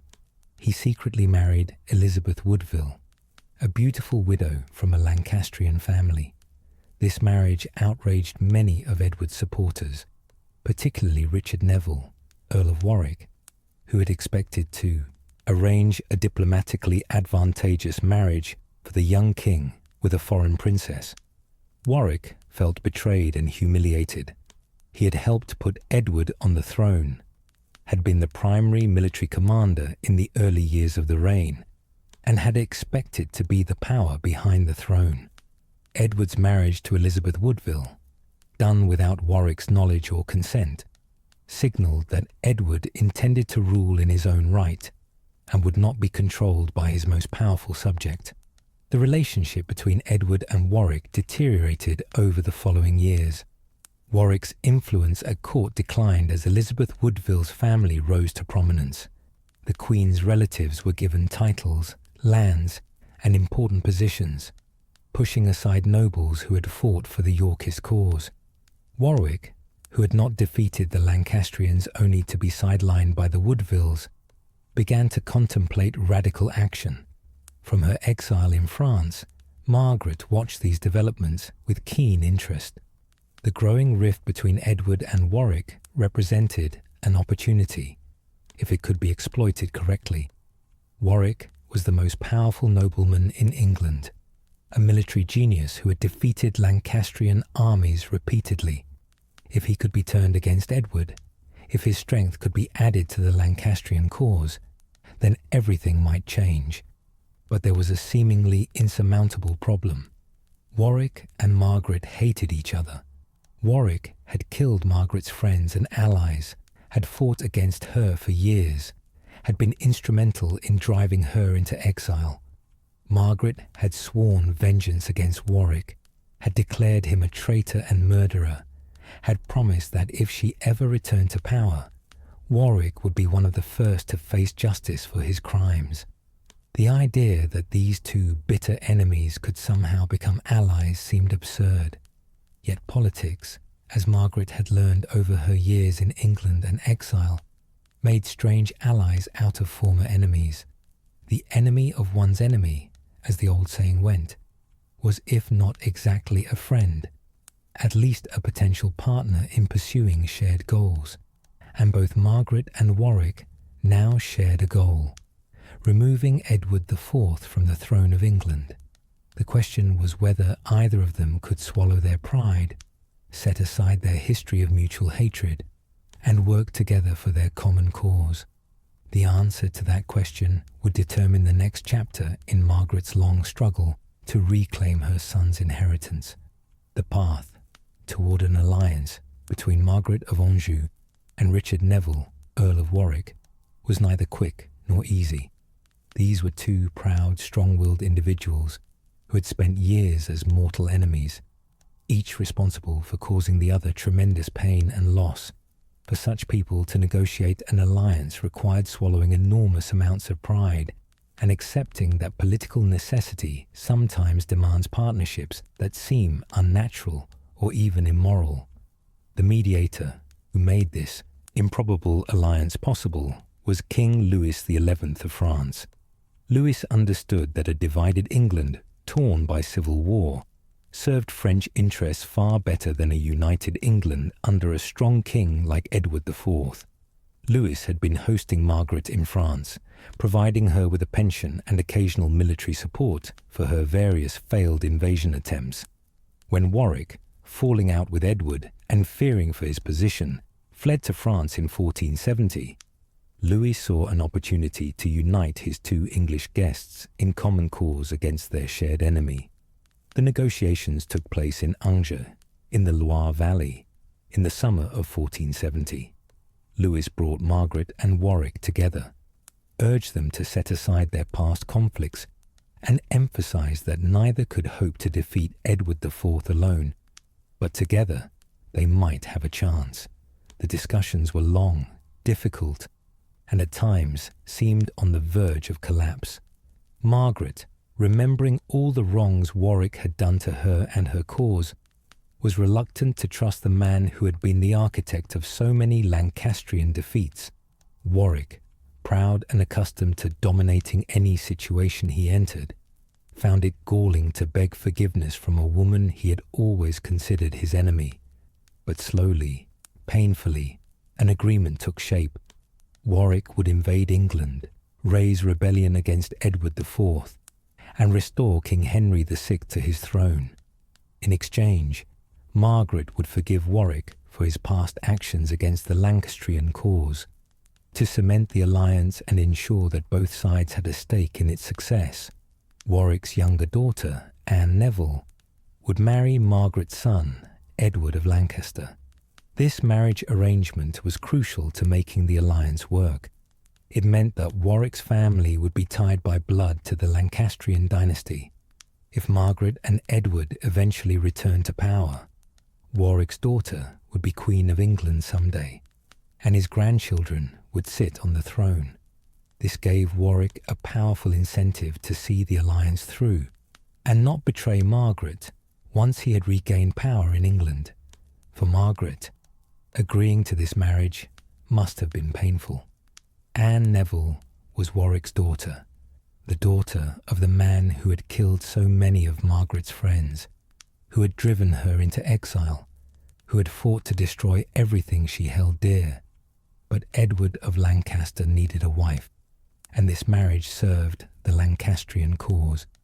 Margaret consented, though she insisted that the actual marriage would not take place until Warwick had proved himself by successfully invading England and restoring Henry to real power, not just nominal kingship. There was a formal ceremony of reconciliation.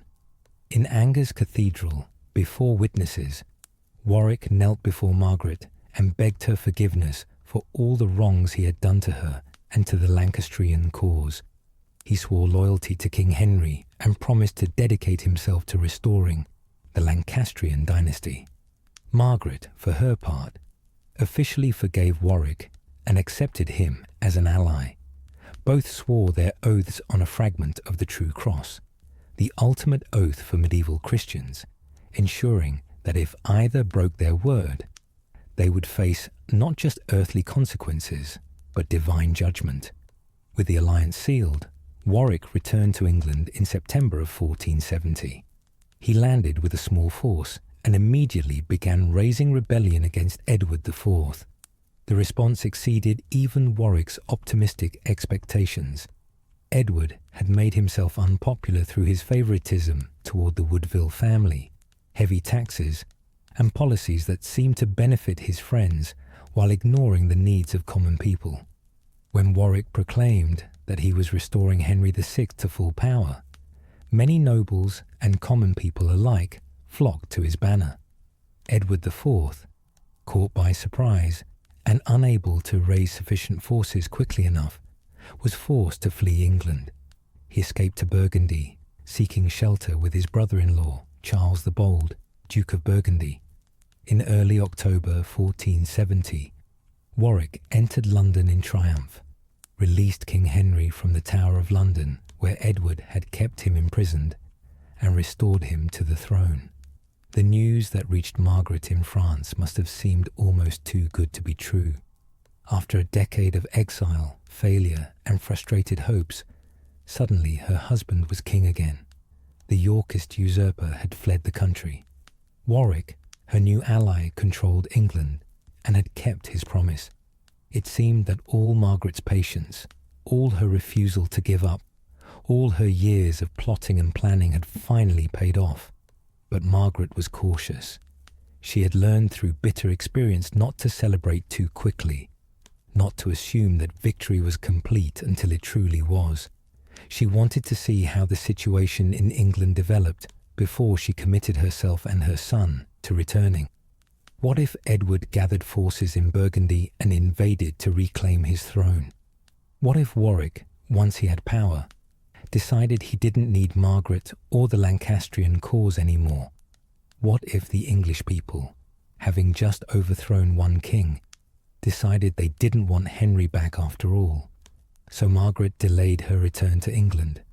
She waited through the autumn and winter of 1470, watching events from France, receiving reports from her supporters, trying to determine whether it was truly safe to return, or whether she should wait for the situation to become even more stable. This caution would prove to be both wise and tragic. Wise because it probably saved her life. Tragic because the delay meant she was not in England when everything fell apart. The restored government of Henry VI faced numerous problems from the beginning. Henry himself was not capable of actually ruling. He had spent years imprisoned, his mind was weak, and he was more interested in prayer than politics. Warwick effectively ruled in Henry's name. But this created tensions. Nobles who had supported the Restoration expected rewards and positions of influence.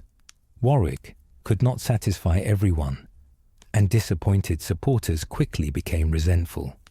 More seriously, the Restoration government was an uneasy coalition of former enemies. Lancastrian loyalists who had fought for Margaret for years now had to work alongside men who had been Yorkist supporters until very recently. Warwick's own position was ambiguous. He had spent years fighting to destroy the Lancastrian cause, and now he was supposedly its champion. Many Lancastrians didn't trust him, believing he would betray them at the first opportunity. Many Yorkists felt betrayed by Warwick, believing he had abandoned their cause for personal ambition. Most dangerously, Edward IV was not gone permanently. He was in Burgundy, gathering support, raising money, recruiting troops. Charles the Bold, despite being Edward's brother-in-law, was reluctant to provide substantial help at first. He didn't want to start a war with France by backing Edward's invasion of England.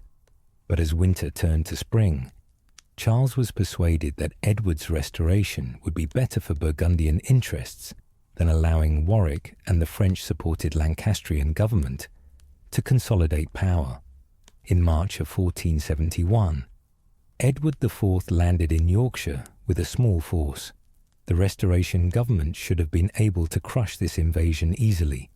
Edward's forces were outnumbered, landing in hostile territory, far from London and the centres of power. But a series of miscalculations, missed opportunities, and bad luck allowed Edward to survive the initial landing, gather supporters, and begin marching south. Warwick gathered his forces and moved to intercept Edward. The two armies met at Barnet, just north of London, on Easter Sunday, the 14th of April, 1471. The battle was fought in thick fog, which made coordination difficult and led to confusion on both sides. In the chaos of the fog-shrouded battlefield, Warwick's own men, mistaking Allied troops for enemies due to similar heraldic symbols, attacked each other. The confusion and friendly fire broke the cohesion of Warwick's army. Warwick himself was killed in the battle or shortly after, cut down as he tried to reach his horse and escape the disaster. The man who had been called the Kingmaker, who had made and unmade kings, who had been the most powerful noble in England, died in a muddy field on Easter Sunday, his grand alliance with Margaret lying in ruins around him. The same day that Warwick died at Barnet, Margaret of Anjou finally landed in England. She had delayed as long as she could, waiting for confirmation that the Restoration was secure. Finally, convinced that she needed to be in England to direct the Lancastrian cause personally, she had crossed the Channel with her son Edward and his wife Anne. Warwick had convinced Margaret to allow the marriage before he left for England, and it had been celebrated in December 1470. Margaret landed at Weymouth in Dorset, expecting to be greeted with news of Warwick's victory over Edward's small invasion force. Instead, she learned that Warwick was dead, his army destroyed, and Edward IV once again in control of London. Everything had fallen apart in the worst possible way, at the worst possible time. Margaret had literally arrived on the day of the battle, too late to affect its outcome, just in time to face its catastrophic consequences for her cause. Margaret's advisers urged her to immediately return to France. The cause was lost, they said.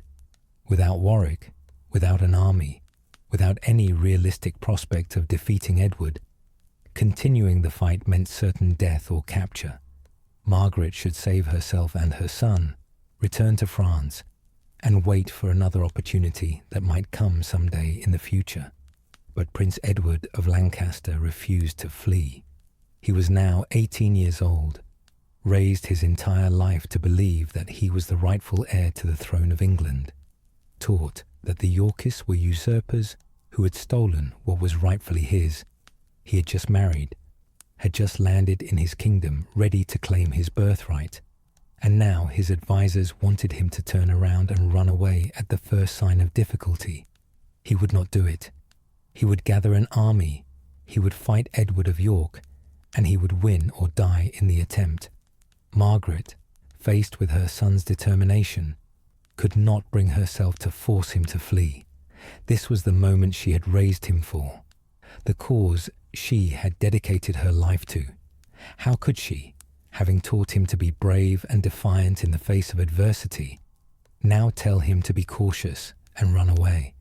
Perhaps she also felt that this might be their last chance, that if they fled now they would never return, that it was better to risk everything on one final battle than to live the rest of their lives in regretful exile. So Margaret decided to fight. She began gathering forces from the West Country, from Wales, from anywhere she could find men willing to join the Lancastrian cause. Nobles who had supported Henry's restoration, who had declared against Edward, now had no choice but to fight. Edward would not forgive their betrayal, and their only hope of survival was Lancastrian victory. Common people who lived in areas traditionally loyal to Lancaster joined as well, motivated by loyalty to the old dynasty, hatred of the Yorkists, or simple hope of plunder. Within a few weeks, Margaret had assembled an army of several thousand men. It was not as large or as well trained as Warwick's lost force, but it was substantial enough to be a threat. Margaret's plan was to march north, cross the River Severn into Wales, where she expected to find more supporters, link up with Jasper Tudor, who was raising forces in Wales for the Lancastrian cause, and then march on London with a combined army large enough to challenge Edward. Edward IV, however, was determined not to give Margaret that chance. He gathered his forces and began pursuing Margaret's army, trying to catch them before they could cross into Wales. What followed was a desperate race across the English countryside, with Margaret's army marching as fast as they could while Edward's forces pursued, trying to catch up before the Lancastrians reached the Severn crossing. The march was exhausting for both armies. Men were pushed to their physical limits, marching 20 or 30 miles in a day over rough terrain. The spring weather was hot, water was scarce, and soldiers collapsed from heat and exhaustion along the roadside.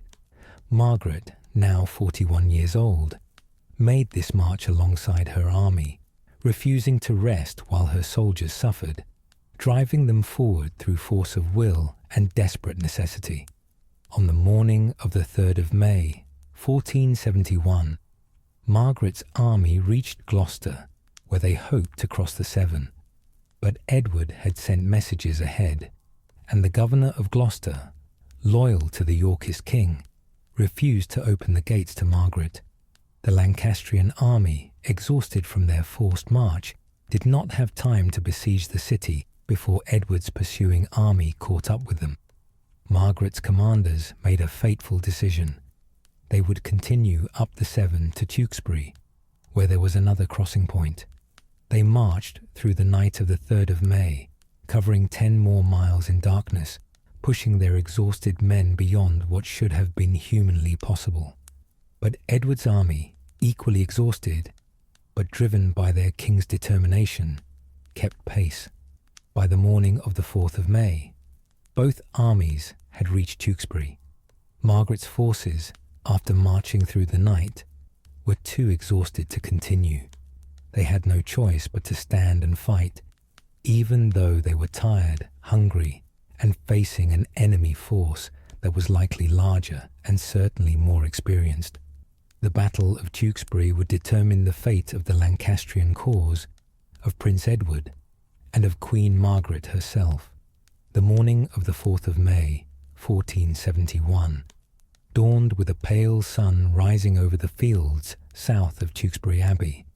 The Lancastrian army, exhausted beyond measure from their desperate march, took up defensive positions on rising ground. They had their backs to the town and the River Avon, with the River Severn somewhere beyond. They were trapped, but they would fight from a position of their choosing, hoping that defensive terrain might compensate for their exhaustion and the disadvantages they faced. Margaret was not on the battlefield itself. Medieval convention kept queens and noblewomen away from actual combat, and Margaret's presence would have been more of a distraction than a help to her commanders. She waited in Tewkesbury, possibly in the Abbey, or in a nearby house, with her daughter-in-law Anne and a small household guard. From wherever she was, she could not see the battle, but she would have heard it. The distant sounds of trumpets, the clash of metal on metal, the roar of thousands of men locked in combat. Prince Edward of Lancaster was with the army, probably in the centre division, under the direct command of the Duke of Somerset.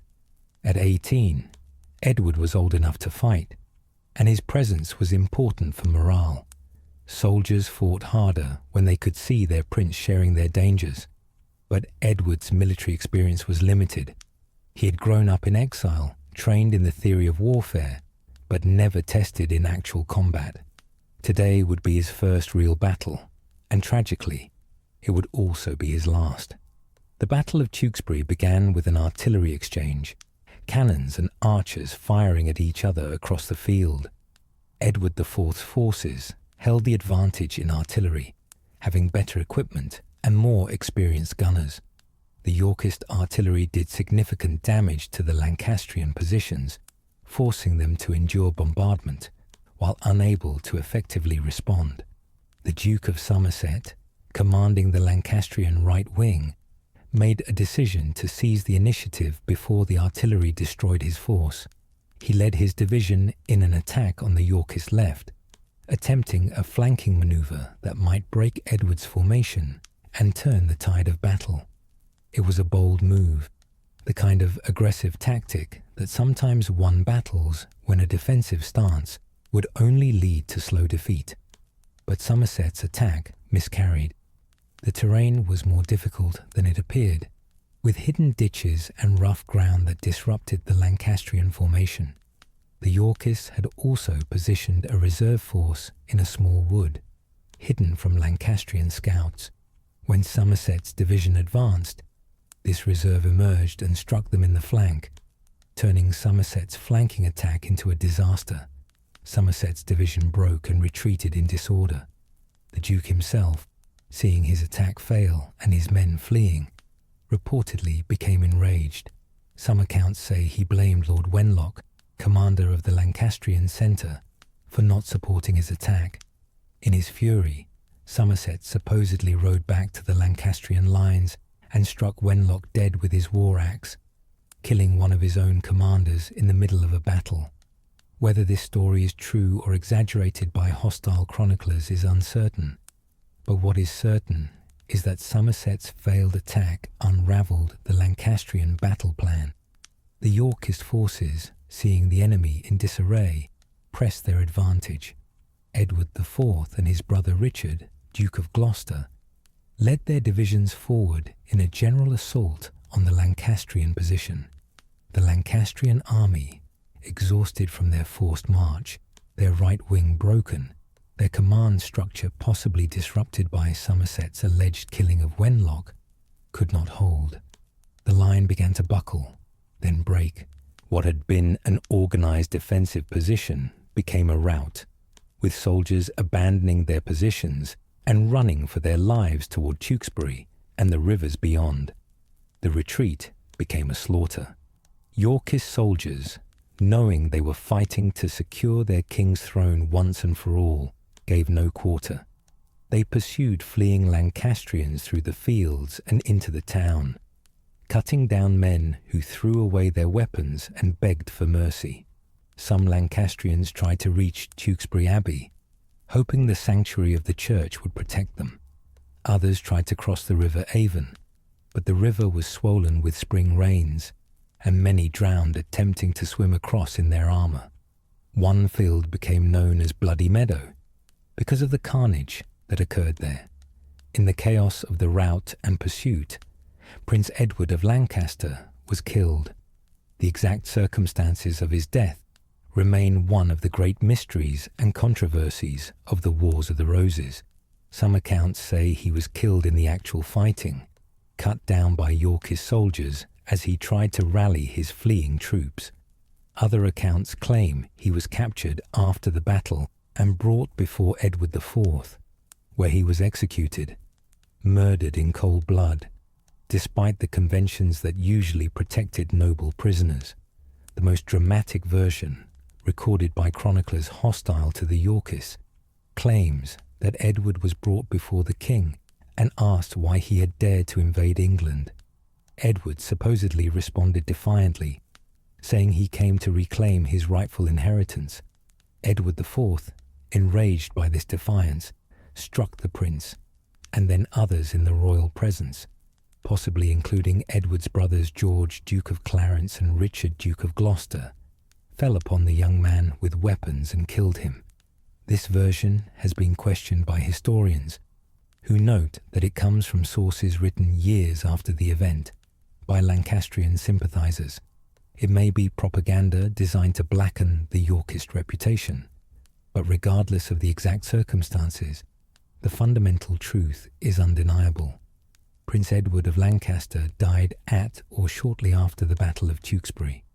Margaret of Anjou's only son, the cause for which she had fought for more than a decade, the heir to the Lancastrian throne, was dead at age 18, killed by the enemies he had been raised to hate and fight. When Margaret learned of her son's death, her world ended. Everything she had done, every battle fought, every alliance made, every sacrifice endured, had been for Edward. She had been willing to give up her crown, her comfort, her safety, even her life if necessary, to secure her son's future. Now that future no longer existed. Edward was dead, and with him died the Lancastrian dynasty's hopes, Margaret's purpose, and any reason she had to continue fighting. The contemporary accounts of Margaret's reaction vary. Some say she was found hiding in a religious house nearby, overcome with grief, having to be bodily dragged from the building where she had sought refuge. Others say she attempted to flee but was captured by Yorkist soldiers who recognized her. The Milanese ambassador to the French court later reported that Margaret had to be bodily dragged from the priory where she was hiding after learning of her son's death. Regardless of the exact details, Margaret was taken prisoner. She was no longer Queen of England in anything but title. She was now a captive of Edward IV, the man whose throne she had fought to take, whose forces had killed her son. Her husband Henry, who had been in the custody of Yorkist forces during the battle, was also a prisoner. The Lancastrian cause was utterly destroyed. Other Lancastrian leaders who survived the battle or were captured afterward fared no better than Prince Edward. The Duke of Somerset was found hiding in Tewkesbury Abbey and dragged out despite the right of sanctuary that was supposed to protect those who sought refuge in a church. He was subjected to a hasty trial and executed along with several other Lancastrian nobles. The Earl of Devon, another prominent Lancastrian supporter, was also captured and killed. Edward IV was showing no mercy to those who had supported the brief restoration of Henry VI. The message was clear. Rebellion against Edward would end in death, and neither rank nor sanctuary would protect traitors. Margaret was taken first to Wallingford Castle, a strong fortress where she could be held securely. She was treated with basic courtesy. She was not thrown in a dungeon or subjected to physical abuse, but she was unmistakably a prisoner. Her servants were dismissed or replaced with guardians loyal to Edward. Her movements were restricted. She was allowed no visitors except by permission. The woman who had once ruled England now could not even choose when to take a walk in the castle grounds. Shortly after Margaret's imprisonment, news reached Edward IV that King Henry VI had died in the Tower of London. The official announcement claimed that Henry had died of pure displeasure and melancholy upon hearing of his son's death. In other words, that grief had killed him. Almost no one believed this. Henry was in Yorkist custody. His death served Yorkist interests, and the timing was extraordinarily convenient. The strong suspicion, both then and now, is that Henry was murdered on Edward IV's orders. A later examination of Henry's remains would reveal signs of violence. His skull was much damaged and showed staining that might have been blood. This evidence supports the murder theory, though it cannot prove it conclusively. If Henry was murdered, and the balance of evidence suggests he was, then it was a calculated decision by Edward to eliminate any possibility of future Lancastrian attempts to restore the old king. With both Henry and Prince Edward dead, the direct Lancastrian male line was extinguished. There was no one left to fight for, no obvious claimant around whom the remaining Lancastrian loyalists could rally. For Margaret, Henry's death meant the final severing of any connection to the throne she had fought so hard to preserve for her family. She was no longer the wife of a deposed king or the mother of a dispossessed prince. She was simply a middle-aged woman whose cause had failed completely, whose husband and son were both dead, who had nothing left except memories of what had been and what might have been. The psychological impact of these losses is difficult to comprehend. Margaret had spent 17 years, more than a third of her life, fighting for her son's inheritance. Every decision she had made during those years had been shaped by that goal. Now the goal was gone, rendered impossible by Edward's death. The maternal love that had driven her to lead armies, make dangerous alliances, and risk everything, now had no outlet, no purpose. She was a warrior without a cause, a queen without a kingdom, a mother without a child. Contemporary observers noted the change in Margaret, the fierce, determined woman who had rallied armies and negotiated with kings seemed broken. She made no attempts to escape, plotted no new schemes to reverse her fortunes. The fight had gone out of her. She was described as being completely dispirited and broken in spirit. The she-wolf of France, as Shakespeare would later call her, had been tamed not by force, but by the loss of everything that mattered to her.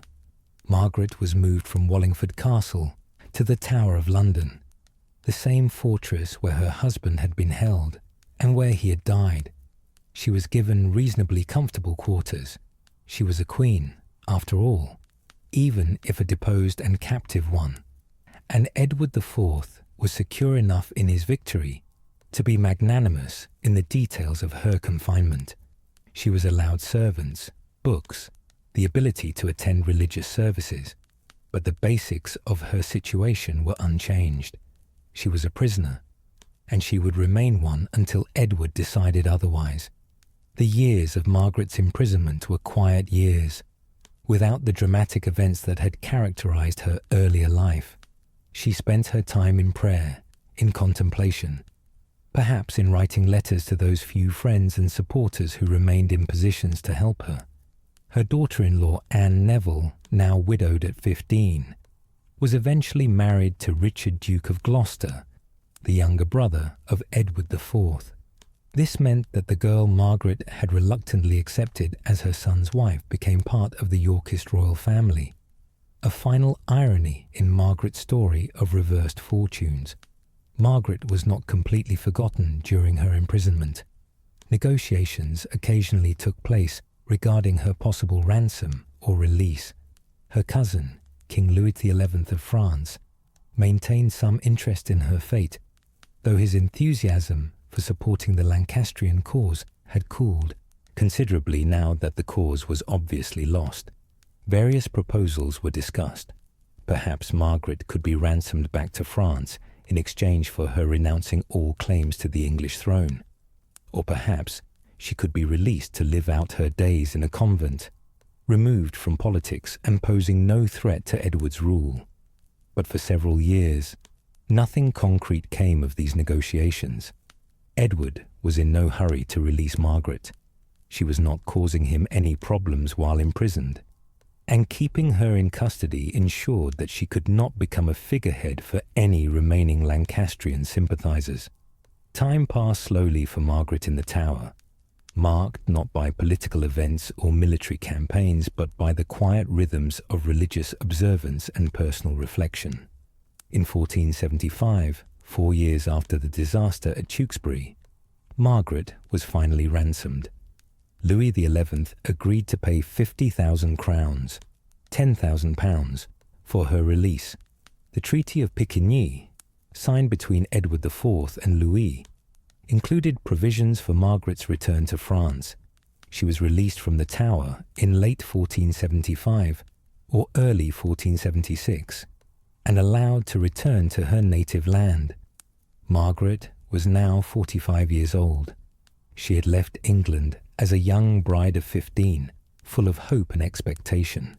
She was returning to France as a middle-aged widow, having lost her husband, her son, her crown, and more than a decade of her life to a cause that had ultimately failed. The young girl who had once been welcomed with pageants and celebrations was gone, replaced by a woman whose name had become synonymous with civil war, political intrigue, and tragic loss.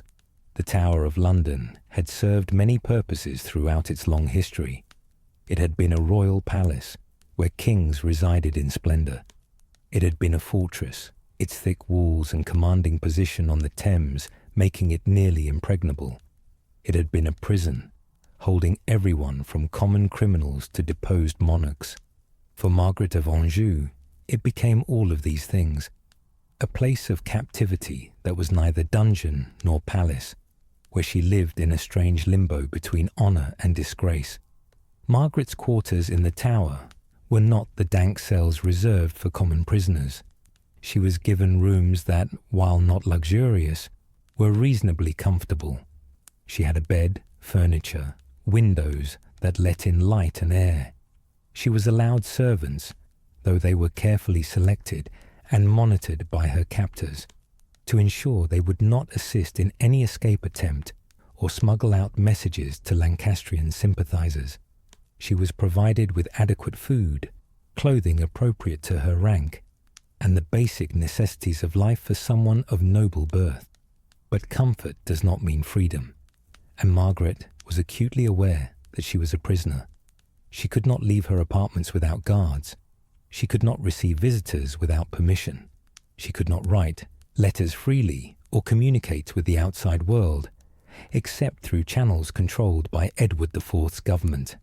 The walls of her rooms, however well appointed, were still prison walls, and every kindness shown to her was granted at the pleasure of her enemy and could be withdrawn at any moment. The psychological burden of captivity must have been immense. Margaret had spent most of her adult life as a woman of action, leading political factions, raising armies, negotiating alliances, making decisions that affected thousands of lives. Now she could make no decisions more important than what to have for dinner or which prayer book to read. She'd been at the center of great events, and now she was completely removed from the flow of history, locked away where she could not influence anything. Worse than the captivity itself was the forced inactivity that came with it. Margaret had no purpose anymore. Her son was dead, so she could not fight for his inheritance. Her husband was dead, so she could not work for his restoration. The Lancastrian cause was dead, crushed so thoroughly at Tewkesbury that any hope of revival seemed absurd. What was left for her to do except wait? Wait for Edward to decide her fate. Wait for Louis to negotiate her ransom. Wait for death to release her from a life that had lost all meaning. During these years of imprisonment, Margaret had time to reflect on the choices she had made, the paths she had taken, the costs of the war she had helped to fight. Did she regret her actions? Did she blame herself for the disasters that had befallen her family and her cause? Did she wonder what might have been if she had made different choices at crucial moments? The historical record gives us no direct answer to these questions. Margaret left no diary, no memoir, no collection of reflections written during her captivity. We can only imagine what went through her mind during the long days and longer nights in the tower, when she had nothing to do but remember and reflect. Perhaps she thought about that first journey to England, when she was 15 years old and full of hope, believing she would bring peace and be welcomed as a symbol of reconciliation between two great kingdoms. Did she wonder at what point things had gone wrong? Was it when she failed to produce an heir for 8 years? Was it when she allied herself too closely with the Duke of Suffolk and made enemies of powerful nobles? Was it when she refused to accept the Act of Accord that would have let Henry die peacefully while allowing York to inherit? Or was it even earlier, something inevitable in the circumstances of her marriage to a weak king in a kingdom torn by factions? Perhaps she thought about the son she had raised and lost. Edward had been the center of her world for 18 years, the reason behind every action she had taken. She had taught him to be strong, to never give up his rights, to fight for what was his. Had she taught him too well? Should she have counseled compromise, acceptance of exile in France, a peaceful life without crowns or battles? If she had, Edward might still be alive, living quietly in France, perhaps with children of his own by now. But Edward would not have been the prince she wanted him to be, and Margaret's entire identity had been wrapped up in making him worthy of the crown she believed was his birthright.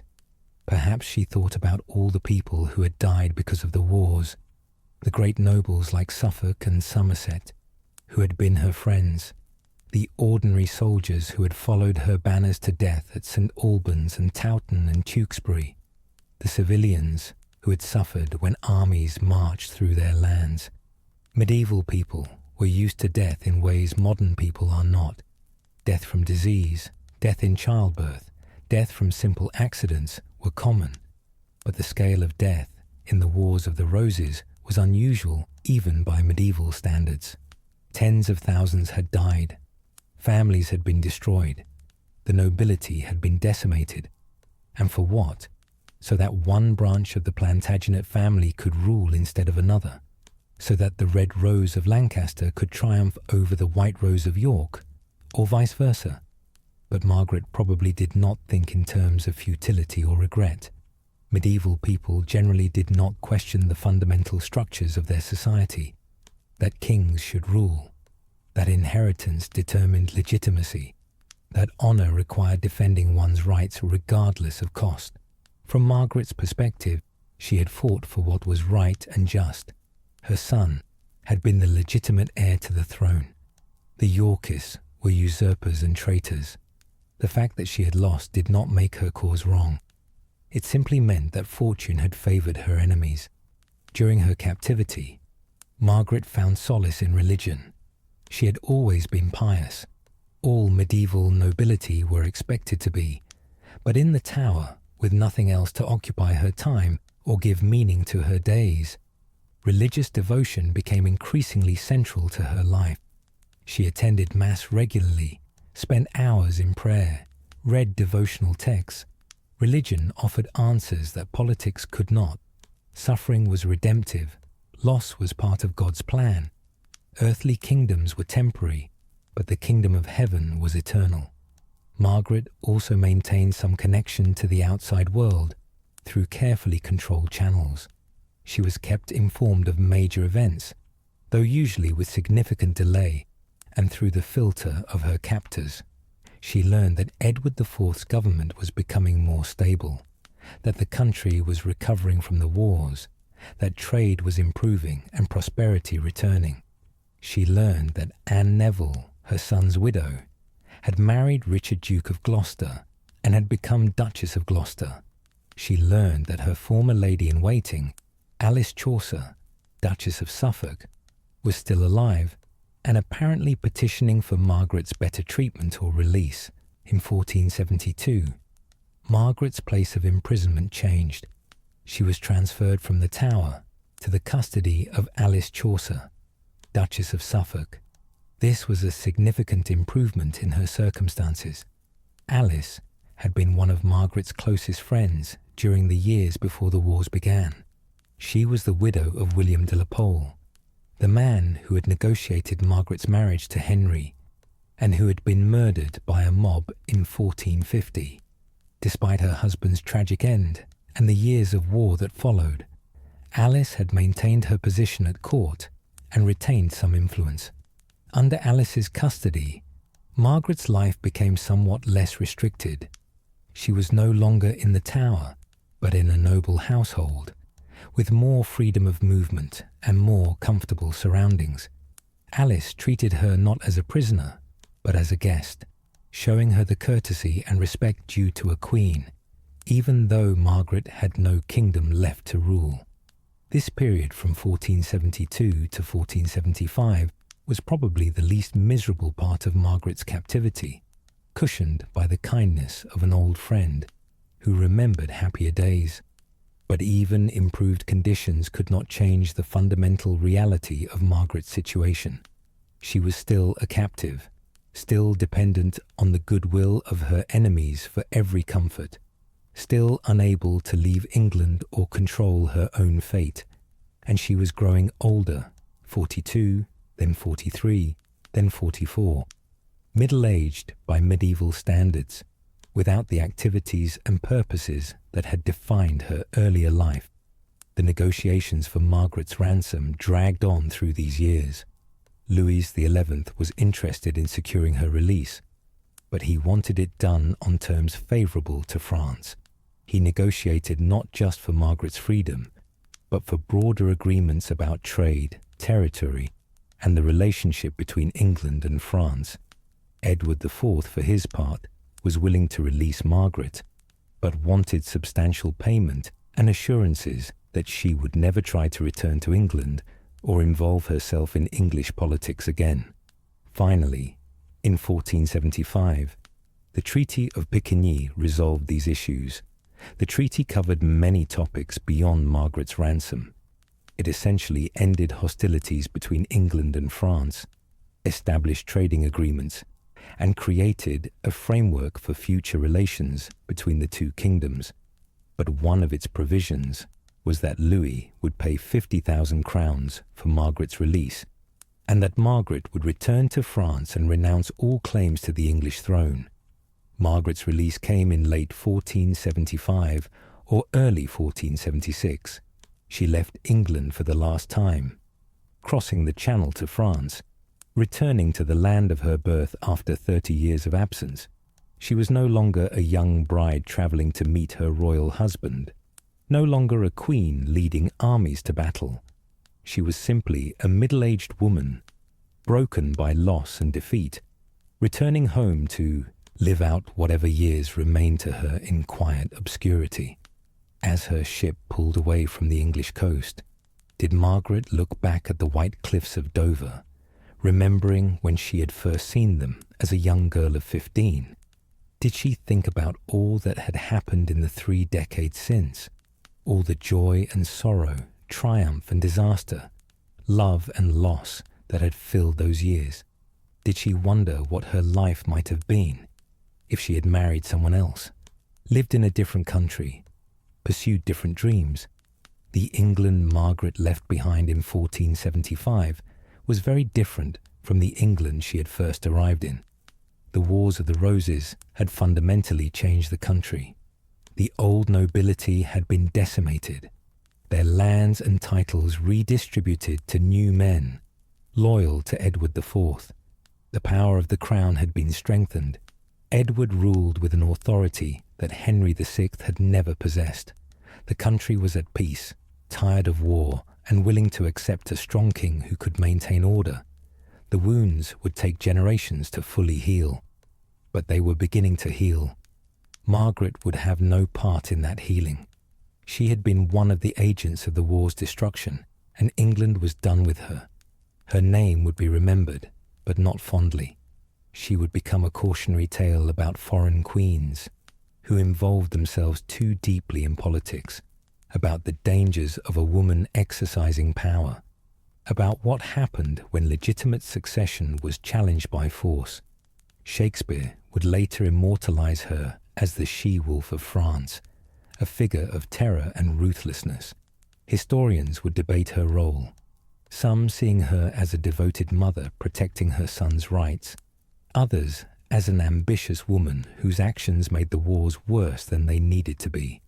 But in 1476, Margaret was simply a woman going home, leaving behind the country that had been her life's battlefield, returning to France to live out her final years in whatever peace she could find.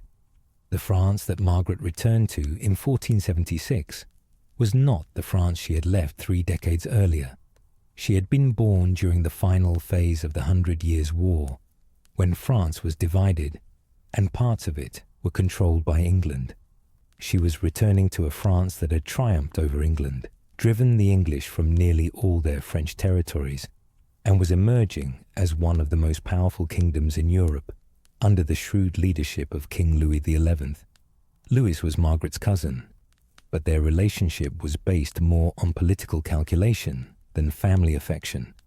Louis had supported Margaret's attempts to regain the English throne because it served French interest to keep England divided and weak. Now that those attempts had failed and Margaret was no longer useful as a tool of French foreign policy, Louis's support became more grudging and limited. He had paid the substantial ransom for her release, but that was as much about his own prestige and the principle of protecting members of the French royal family as it was about personal concern for Margaret. The terms of Margaret's ransom required her to give up certain rights and claims. She had to renounce her dower rights in England, the lands and incomes that she had been granted as queen, and which technically still belonged to her even after her husband's death. She had to renounce any claim on behalf of herself or any potential heirs to the English throne. Most painfully, Louis required her to sign over her rights to her inheritance from her father René, who had died in 1480. René's lands and titles, which should have passed in part to Margaret as one of his children, were instead taken by Louis to help offset the cost of her ransom. This meant that Margaret returned to France with almost nothing. She was not wealthy. She had no estates. She had no independent income. She was completely dependent on Louis's charity for her living expenses. Louis provided her with a small pension, enough to maintain a modest household, but nothing approaching the wealth and comfort she had known as Queen of England, or even during her earlier years in exile, when she had still commanded significant resources for her military campaigns. Margaret settled in Anjou, in the Loire Valley, living at various castles and manor houses in the region. Most of the time she resided at the castle of Dampierre-sur-Loire, not far from the city of Saumur. This was familiar territory. She had spent part of her childhood in this region, staying with her grandmother Yolande of Aragon. In a sense, she had come full circle, returning to the places of her youth to live out her final years. Life at Dampierre was quiet and simple, a stark contrast to the dramatic events of Margaret's middle years. She maintained a small household, a few servants, a chaplain, perhaps 1 or 2 ladies-in-waiting. She attended Mass daily, as she had always done. But now, religious observance was not squeezed in between political meetings and military councils. It was the primary activity of her day. the structure around which her simple routine was organized. Margaret spent her time in prayer, reading, and contemplation. She had access to books, including religious texts, and perhaps some histories or romances. She may have done needlework, a traditional occupation for noble women that could fill the long hours of a quiet day. She may have walked in the gardens or grounds of whatever residence she was staying in, enjoying the natural world that continued its cycles regardless of human tragedies and triumphs. But mostly, Margaret seems to have lived in her memories. She had no future to plan for, no projects to pursue, no goals to achieve. The past was all she had. Memories of her arrival in England as a young bride, of her coronation and the hopes that attended it, of the birth of her son and the fierce joy of finally having an heir, of the battles and political struggles, and especially of Edward, the son who had been the centre of her world for 18 years, and whose loss had broken something fundamental in her spirit. The loneliness of these final years must have been profound. Margaret had been a widow since Henry's death in 1471. She had lost her only child. Most of the friends and allies she had made during her time in England were dead, killed in battle, executed after defeat, or dead from natural causes in the years since. The few who survived, like Alice Chaucer, were in England, and Margaret would never see them again. Her family in France treated her politely but distantly. She was a reminder of failed ambitions, a somewhat embarrassing relation who had fought a long war and lost everything. Margaret did receive occasional visitors, priests and monks from local monasteries, perhaps some curious locals who wanted to meet the woman who had been Queen of England and led armies during the Wars of the Roses. But these were brief encounters, not the sustained relationships that make life meaningful. For the most part, Margaret lived in quiet isolation, a forgotten queen in a backwater of provincial France. Financial concerns also plagued her final years. The pension Louis provided was never adequate, and it was sometimes late or incomplete. Margaret had to beg for additional funds when unexpected expenses arose. She had to make do with worn clothing, outdated furnishings, and a reduced household that could barely maintain the minimal dignity expected of someone of her birth. It was a humiliating decline from the days when she had commanded the resources of the English crown, when she could distribute patronage to nobles and raise armies to fight her battles. There are records of Margaret joining the London Skinners' Fraternity of the Assumption of the Virgin in 1475, just before or just after her release from captivity. This religious fraternity was a common feature of medieval life, providing spiritual benefits to its members and creating a sense of community among people of similar social station. The fact that Margaret joined this fraternity from afar suggests she was seeking some connection to her past life, some reminder that she had once been important and valued. Margaret's physical health declined during these years. She was in her 50s now, old by medieval standards when many people died in their 40s or earlier. The hardships of her exile years, the stress of constant warfare and political struggle, the emotional trauma of losing her son and husband, the years of imprisonment, all of these had taken their toll on her body as well as her spirit. She may have suffered from various ailments common to aging in the medieval period: arthritis that made movement painful, vision problems that made reading difficult, digestive issues that limited what she could eat. But perhaps the greatest burden Margaret carried in these final years was not physical but psychological. She had to live with the knowledge that everything she had fought for had come to nothing. Her son was dead without heirs. The Lancastrian dynasty had ended.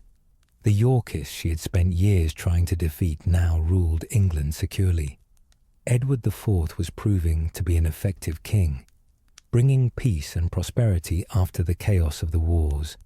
Even from Margaret's partisan perspective, It was hard to argue that England would have been better off if she had won. Did Margaret find peace in her final years? Did she come to accept what had happened and find some measure of contentment in the quiet routine of her days? Or did she remain bitter and angry until the end, unable to forgive the enemies who had destroyed her family or herself for failing to protect her son? The historical sources give us no clear answer. Medieval people did not write psychological profiles or conduct interviews about emotional states. We know the external facts of Margaret's life, but can only guess at her internal experience.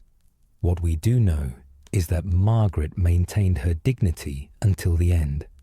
Even in poverty, even forgotten by most of the world, she insisted on being treated with the respect due to a queen. She signed documents with her title. She expected the courtesies appropriate to her rank. She carried herself with the bearing of someone who had once been powerful and had not forgotten what that felt like. Pride was perhaps all she had left, and she clung to it fiercely. Margaret also maintained her faith. However much she had lost, however much she had suffered, she seems never to have lost her belief in God and the promises of Christianity. She attended Mass faithfully, observed the fasts and festivals of the church calendar, and prepared her soul for the death she knew was approaching. Medieval Christianity taught that earthly suffering would be rewarded with heavenly joy, that losses in this life were temporary, while gains in the next life were eternal. For someone in Margaret's position, these teachings must have provided essential comfort. As 1481 turned into 1482, Margaret's health continued to deteriorate. She was now 52 years old, her body worn out by a life that had been harder and more eventful than most people of any era experience. She prepared for death as medieval Christians were taught to do, confessing her sins, receiving the sacraments, making whatever limited provisions she could for the disposal of her few possessions and the saying of masses for her soul. On the 25th of August, 1482, Margaret of Anjou died at the castle of Dampierre-sur-Loire. She died in relative obscurity, far from the grand stage on which she had played such a dramatic role for so many years.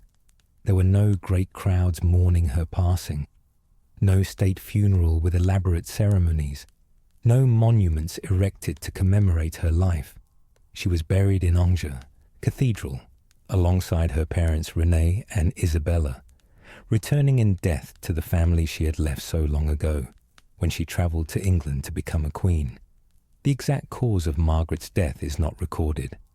At 52, she may have died from any number of conditions common in the medieval period: heart disease, cancer, infection, organ failure. Given her declining health in the years before her death, it seems likely that she suffered from one or more chronic conditions that gradually weakened her until her body simply gave up. Margaret died thinking that the Yorkist victory was permanent and complete. She could not have known that just a year after her death, Edward IV would die unexpectedly at age 40, throwing England back into crisis. She could not have known that Edward's brother Richard would seize the throne, allegedly murdering Edward's young sons in the Tower. She could not have known that the Yorkist dynasty would tear itself apart, creating an opening for Henry Tudor, a distant Lancastrian claimant, to invade England and win the crown at the Battle of Bosworth in 1485. The Wars of the Roses would finally end, not with a clear Yorkist or Lancastrian victory, but with a merger of the two houses through Henry Tudor's marriage to Elizabeth of York, creating the Tudor dynasty that would rule England for over a century. The red rose and white rose would be combined into the Tudor rose, symbolizing the end of the conflict that had consumed Margaret's life.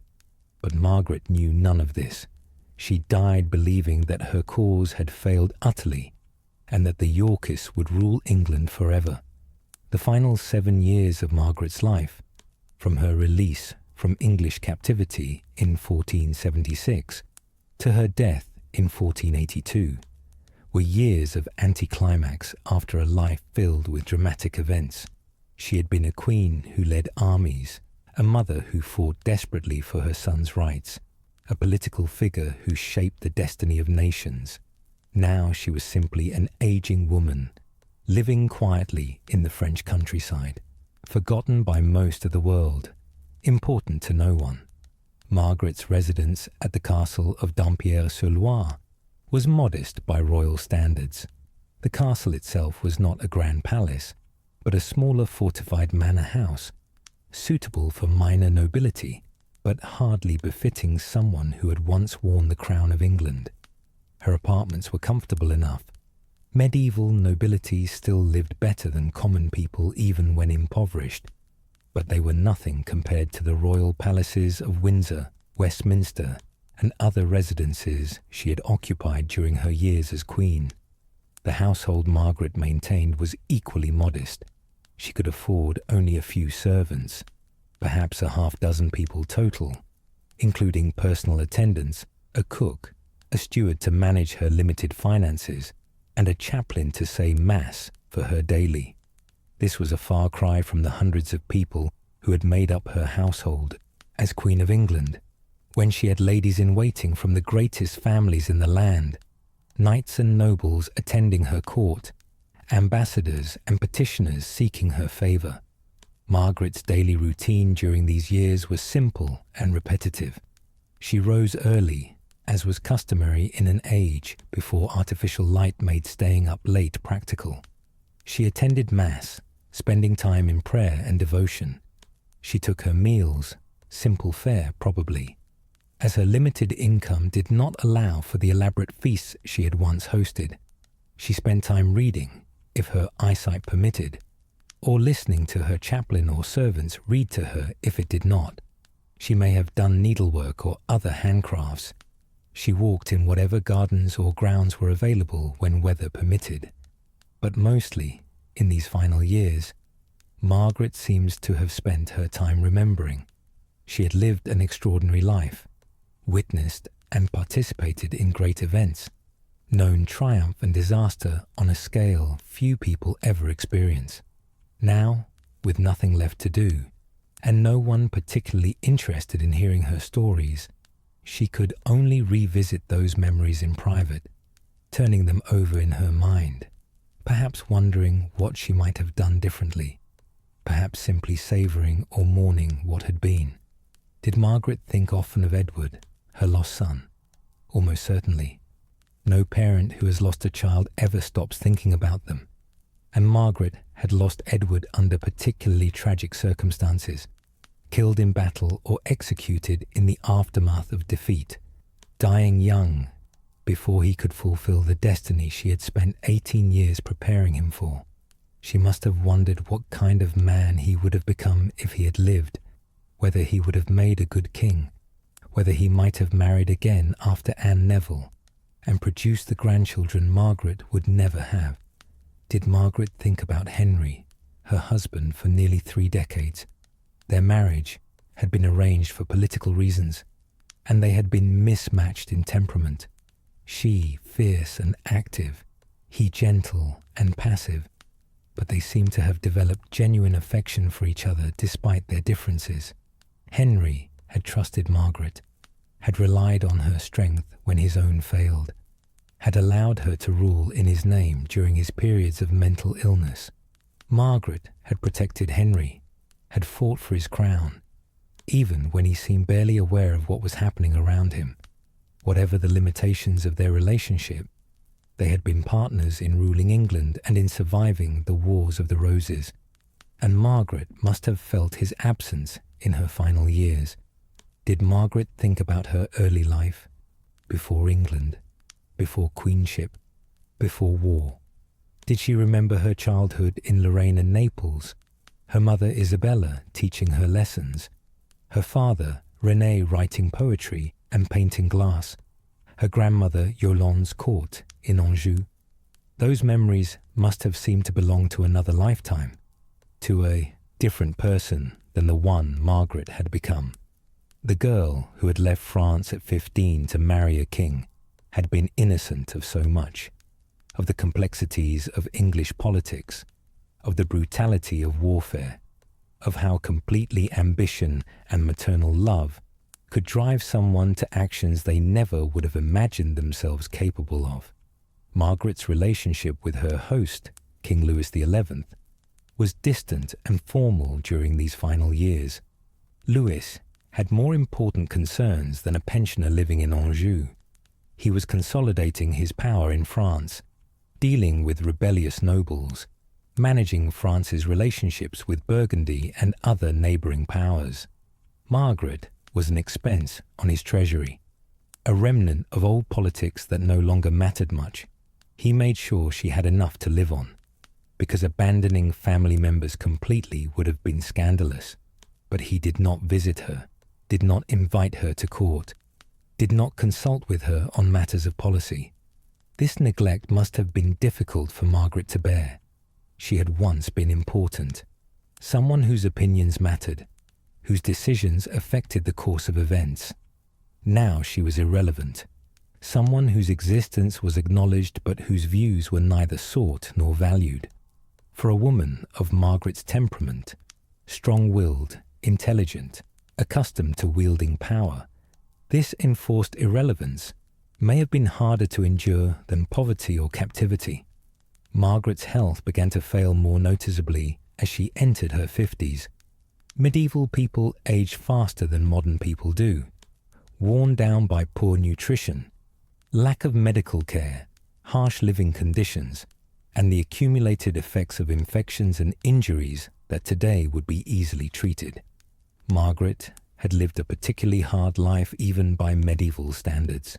The stress of constant political struggle, years of exile living in uncertain conditions, the trauma of losing her son and husband, imprisonment, all of these had taken their toll. The record suggests that Margaret suffered from various ailments in her final years, though the exact nature of her illnesses is not specified in surviving documents. She may have had arthritis, a common condition in people of her age. She may have had heart problems, respiratory issues, digestive disorders, any number of conditions that would have made daily life painful and difficult. Without modern medicine, there was little that could be done except manage symptoms with herbal remedies and prayer. Margaret must have known that death was approaching. Medieval people were generally more aware of death than modern people are. It was a constant presence, something that could strike at any time, something to be prepared for through proper religious observance and arranging one's spiritual affairs.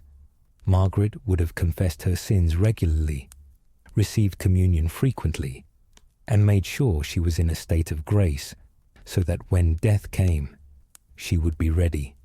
Did Margaret fear death or welcome it? For someone whose life had become as empty and painful as Margaret's had, death might have seemed like a release. She had lost everything that made life meaningful: her position, her family, her purpose. Death promised reunion with her son and husband, release from physical pain and emotional grief, and reward in heaven for a life lived in devotion to her family's rights and God's will, as she understood it. But death also meant the final acknowledgement of defeat. As long as she lived, Margaret could remember when she had been powerful, could hold on to the identity of queen and mother, even if both were now only titles without substance. Death would end even that. She would be buried, mourned perhaps by a few people, and then forgotten as the world moved on without her. In the summer of 1482, as Margaret's 52nd year of life drew toward its close, she made her final preparations. She arranged for masses to be said for her soul after her death, standard practice among medieval Catholics, who believed that prayers from the living could help the dead progress through purgatory toward heaven. She may have dictated a will, though if so, she had little of material value to leave. She received the last rites of the Catholic Church: confession, communion, extreme unction, preparing her soul for its journey into the next life. On August 25th, 1482, Margaret of Anjou, died at the castle of Dampierre-sur-Loire. She died in relative obscurity, her passing noted by a few chroniclers, but causing no great stir in France or England.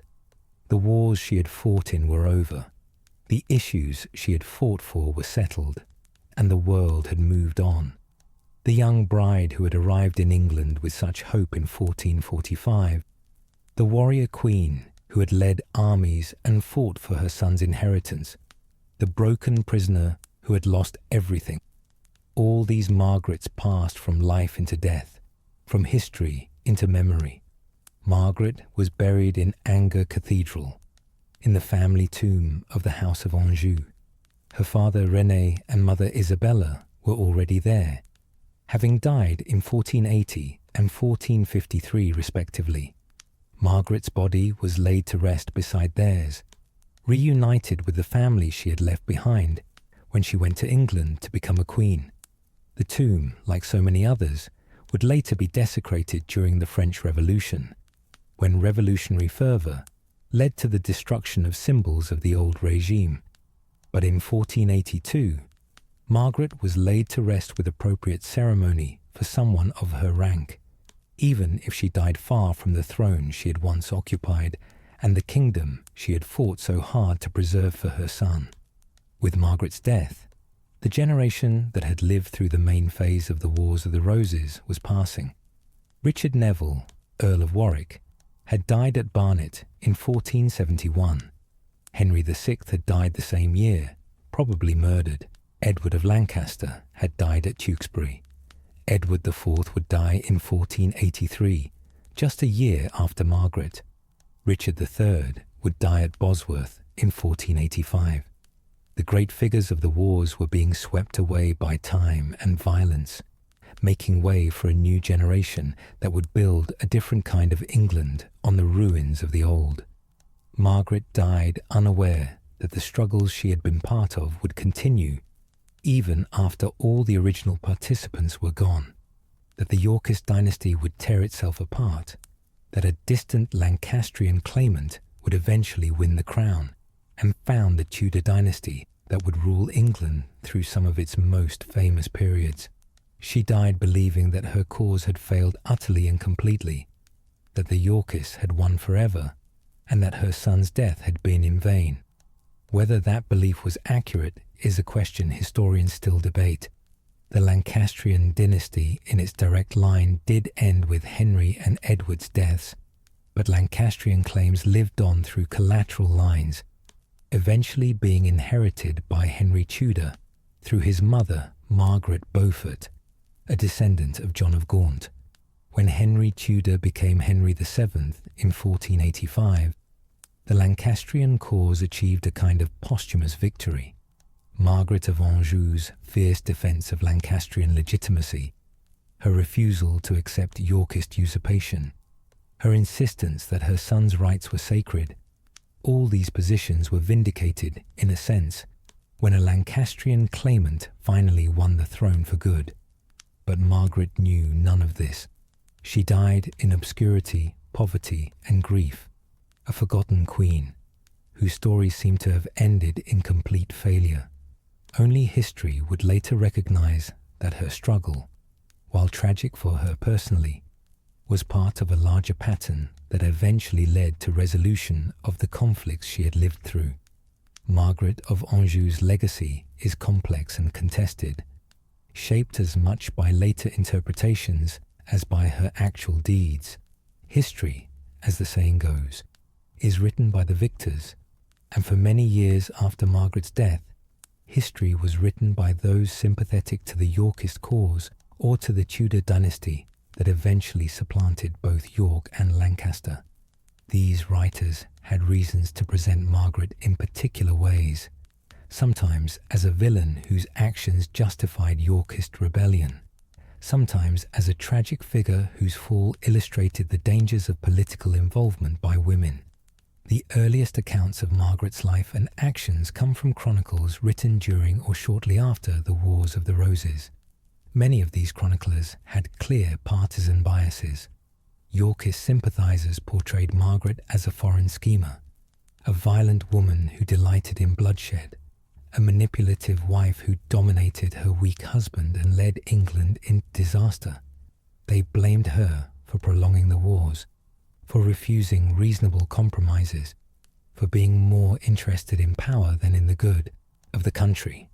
Lancastrian sympathizers, while fewer in number since their side lost, painted a very different picture. They saw Margaret as a devoted mother protecting her son's inheritance, a loyal wife supporting her husband through his illness and political difficulties, a courageous woman willing to fight against overwhelming odds for what she believed was right.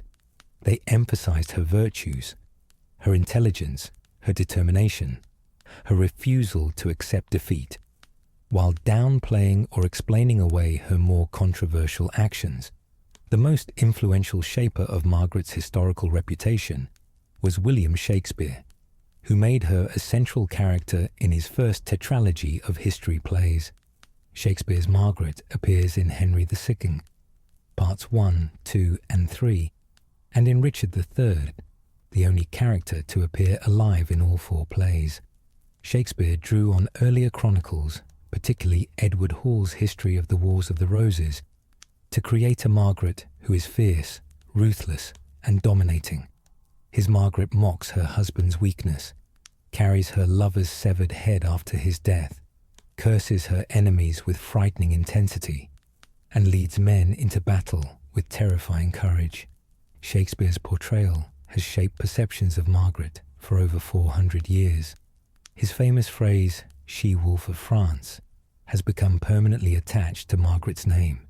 The image of Margaret as an unnatural woman, violent where women should be gentle, ambitious where women should be submissive, dominant where women should be obedient, became the standard view of her character for centuries. Even people who had never read Shakespeare's plays absorbed this interpretation through the cultural osmosis by which his phrases and characterizations permeated English-speaking culture. But Shakespeare was a dramatist, not a historian. He compressed events, invented dialogue, combined characters, and shaped his narrative to create compelling theatre rather than accurate history.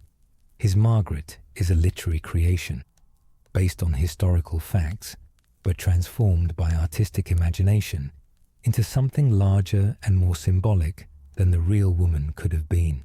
Shakespeare's Margaret represents all the anxieties his culture felt about powerful women, foreign influence in English politics, and the breakdown of proper hierarchy and order. Modern historians have worked to separate the real Margaret from the legendary one.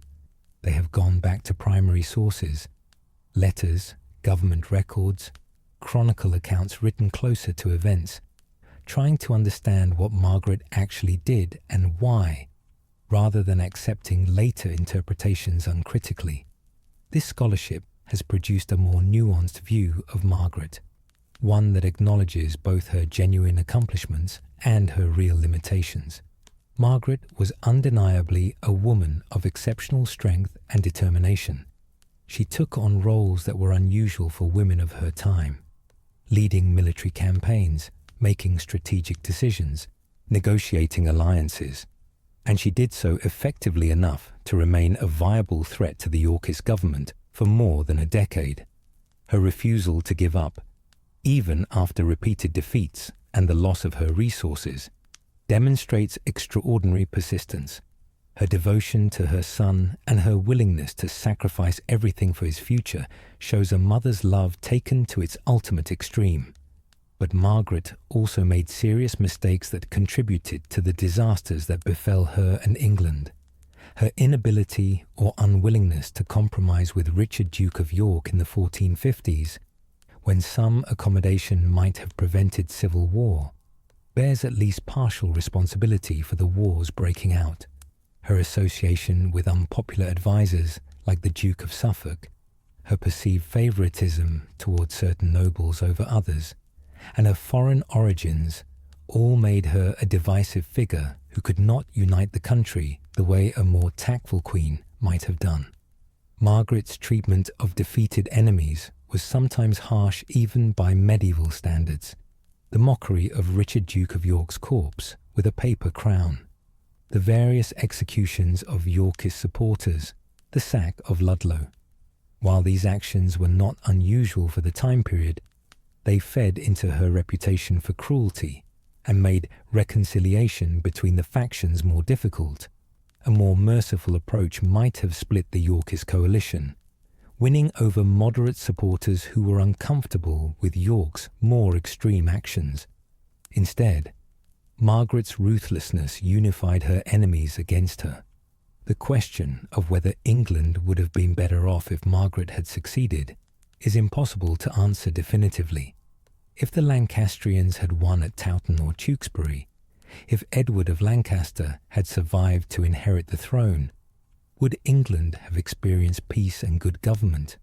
Or would the conflict simply have continued under a different ruling family, with Yorkist sympathisers plotting rebellion, just as Lancastrian sympathisers did after the Yorkist victory?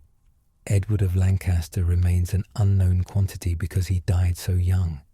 Contemporary accounts describe him as fierce and bloodthirsty, someone who spoke enthusiastically about the terrible punishments he would inflict on his enemies when he became king. But these accounts come from hostile sources and may be exaggerated or fabricated. A young man raised in exile, constantly told about his stolen inheritance, might speak vengefully without necessarily acting on such impulses if he ever gained power, or he might have become exactly the cruel king his enemies feared. We cannot know. What we can say is that Margaret's story is fundamentally tragic in the classical sense. She was a person of high birth and great capabilities who was brought low by a combination of circumstances beyond her control and her own character flaws. She wanted something desperately, security and the throne for her son, and pursued it with single-minded intensity, unable to see when her pursuit was making the situation worse rather than better. She achieved moments of triumph, only to see them turn to disaster.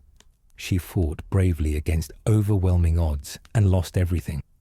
Her story has the shape and emotional resonance of great tragedy. Margaret's life also raises questions that remain relevant centuries after her death. What do we owe to our children?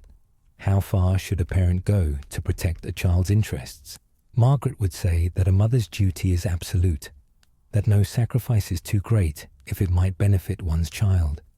But others might argue that Margaret's refusal to compromise, her willingness to plunge England into prolonged civil war rather than accept her son's disinheritance, was actually a failure of responsibility, that a wiser parent would have sought accommodation and peace, even if it meant giving up dynastic ambitions. What role should women play in politics and governance? Medieval society generally believed that women should not rule and should not involve themselves directly in political and military matters.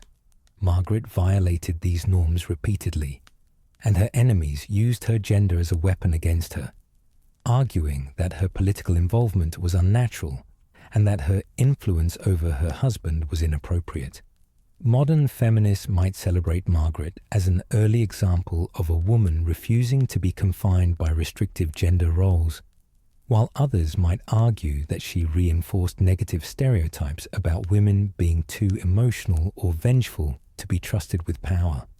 How should we balance loyalty to family against responsibility to the broader community? Margaret was fiercely loyal to her son and to the Lancastrian dynasty, but her loyalty contributed to wars that killed tens of thousands of people and devastated England's economy and society. Was her loyalty admirable or excessive? Should she have put the welfare of the English people above her family's dynastic claims? These are questions without easy answers, questions that every generation must grapple with in its own context. Margaret's story has inspired numerous novels, plays, films, and television series over the centuries. Some portray her sympathetically, as a woman struggling against impossible odds in a man's world. Others cast her as a villain, the foreign schemer who brought disaster to England. Most try to find some middle ground, presenting a complex woman whose actions could be understood, even if not entirely approved. In the end, Margaret of Anjou was neither the monster her enemies described, nor the saintly victim her defenders portrayed. She was a human being, flawed, complex, capable of both admirable courage and questionable judgments. She loved her son desperately and fought for his rights with every resource she could muster. She made enemies easily and friends slowly. She could be ruthless with those she saw as threats, but generous to those she considered allies. She refused to accept defeat even when any reasonable person would have surrendered, and that stubbornness was both her greatest strength and her greatest weakness. Margaret of Anjou died in 1482, poor and forgotten, in a French castle far from the English throne she had fought so hard to preserve for her family. But her story lived on, told and retold, interpreted and reinterpreted, serving different purposes for different ages. To some, she was a cautionary tale about the dangers of female ambition. To others, she was an inspiring example of maternal devotion and feminine strength. To historians, she was a fascinating figure whose life illuminated the complexities of medieval politics, warfare, and gender roles.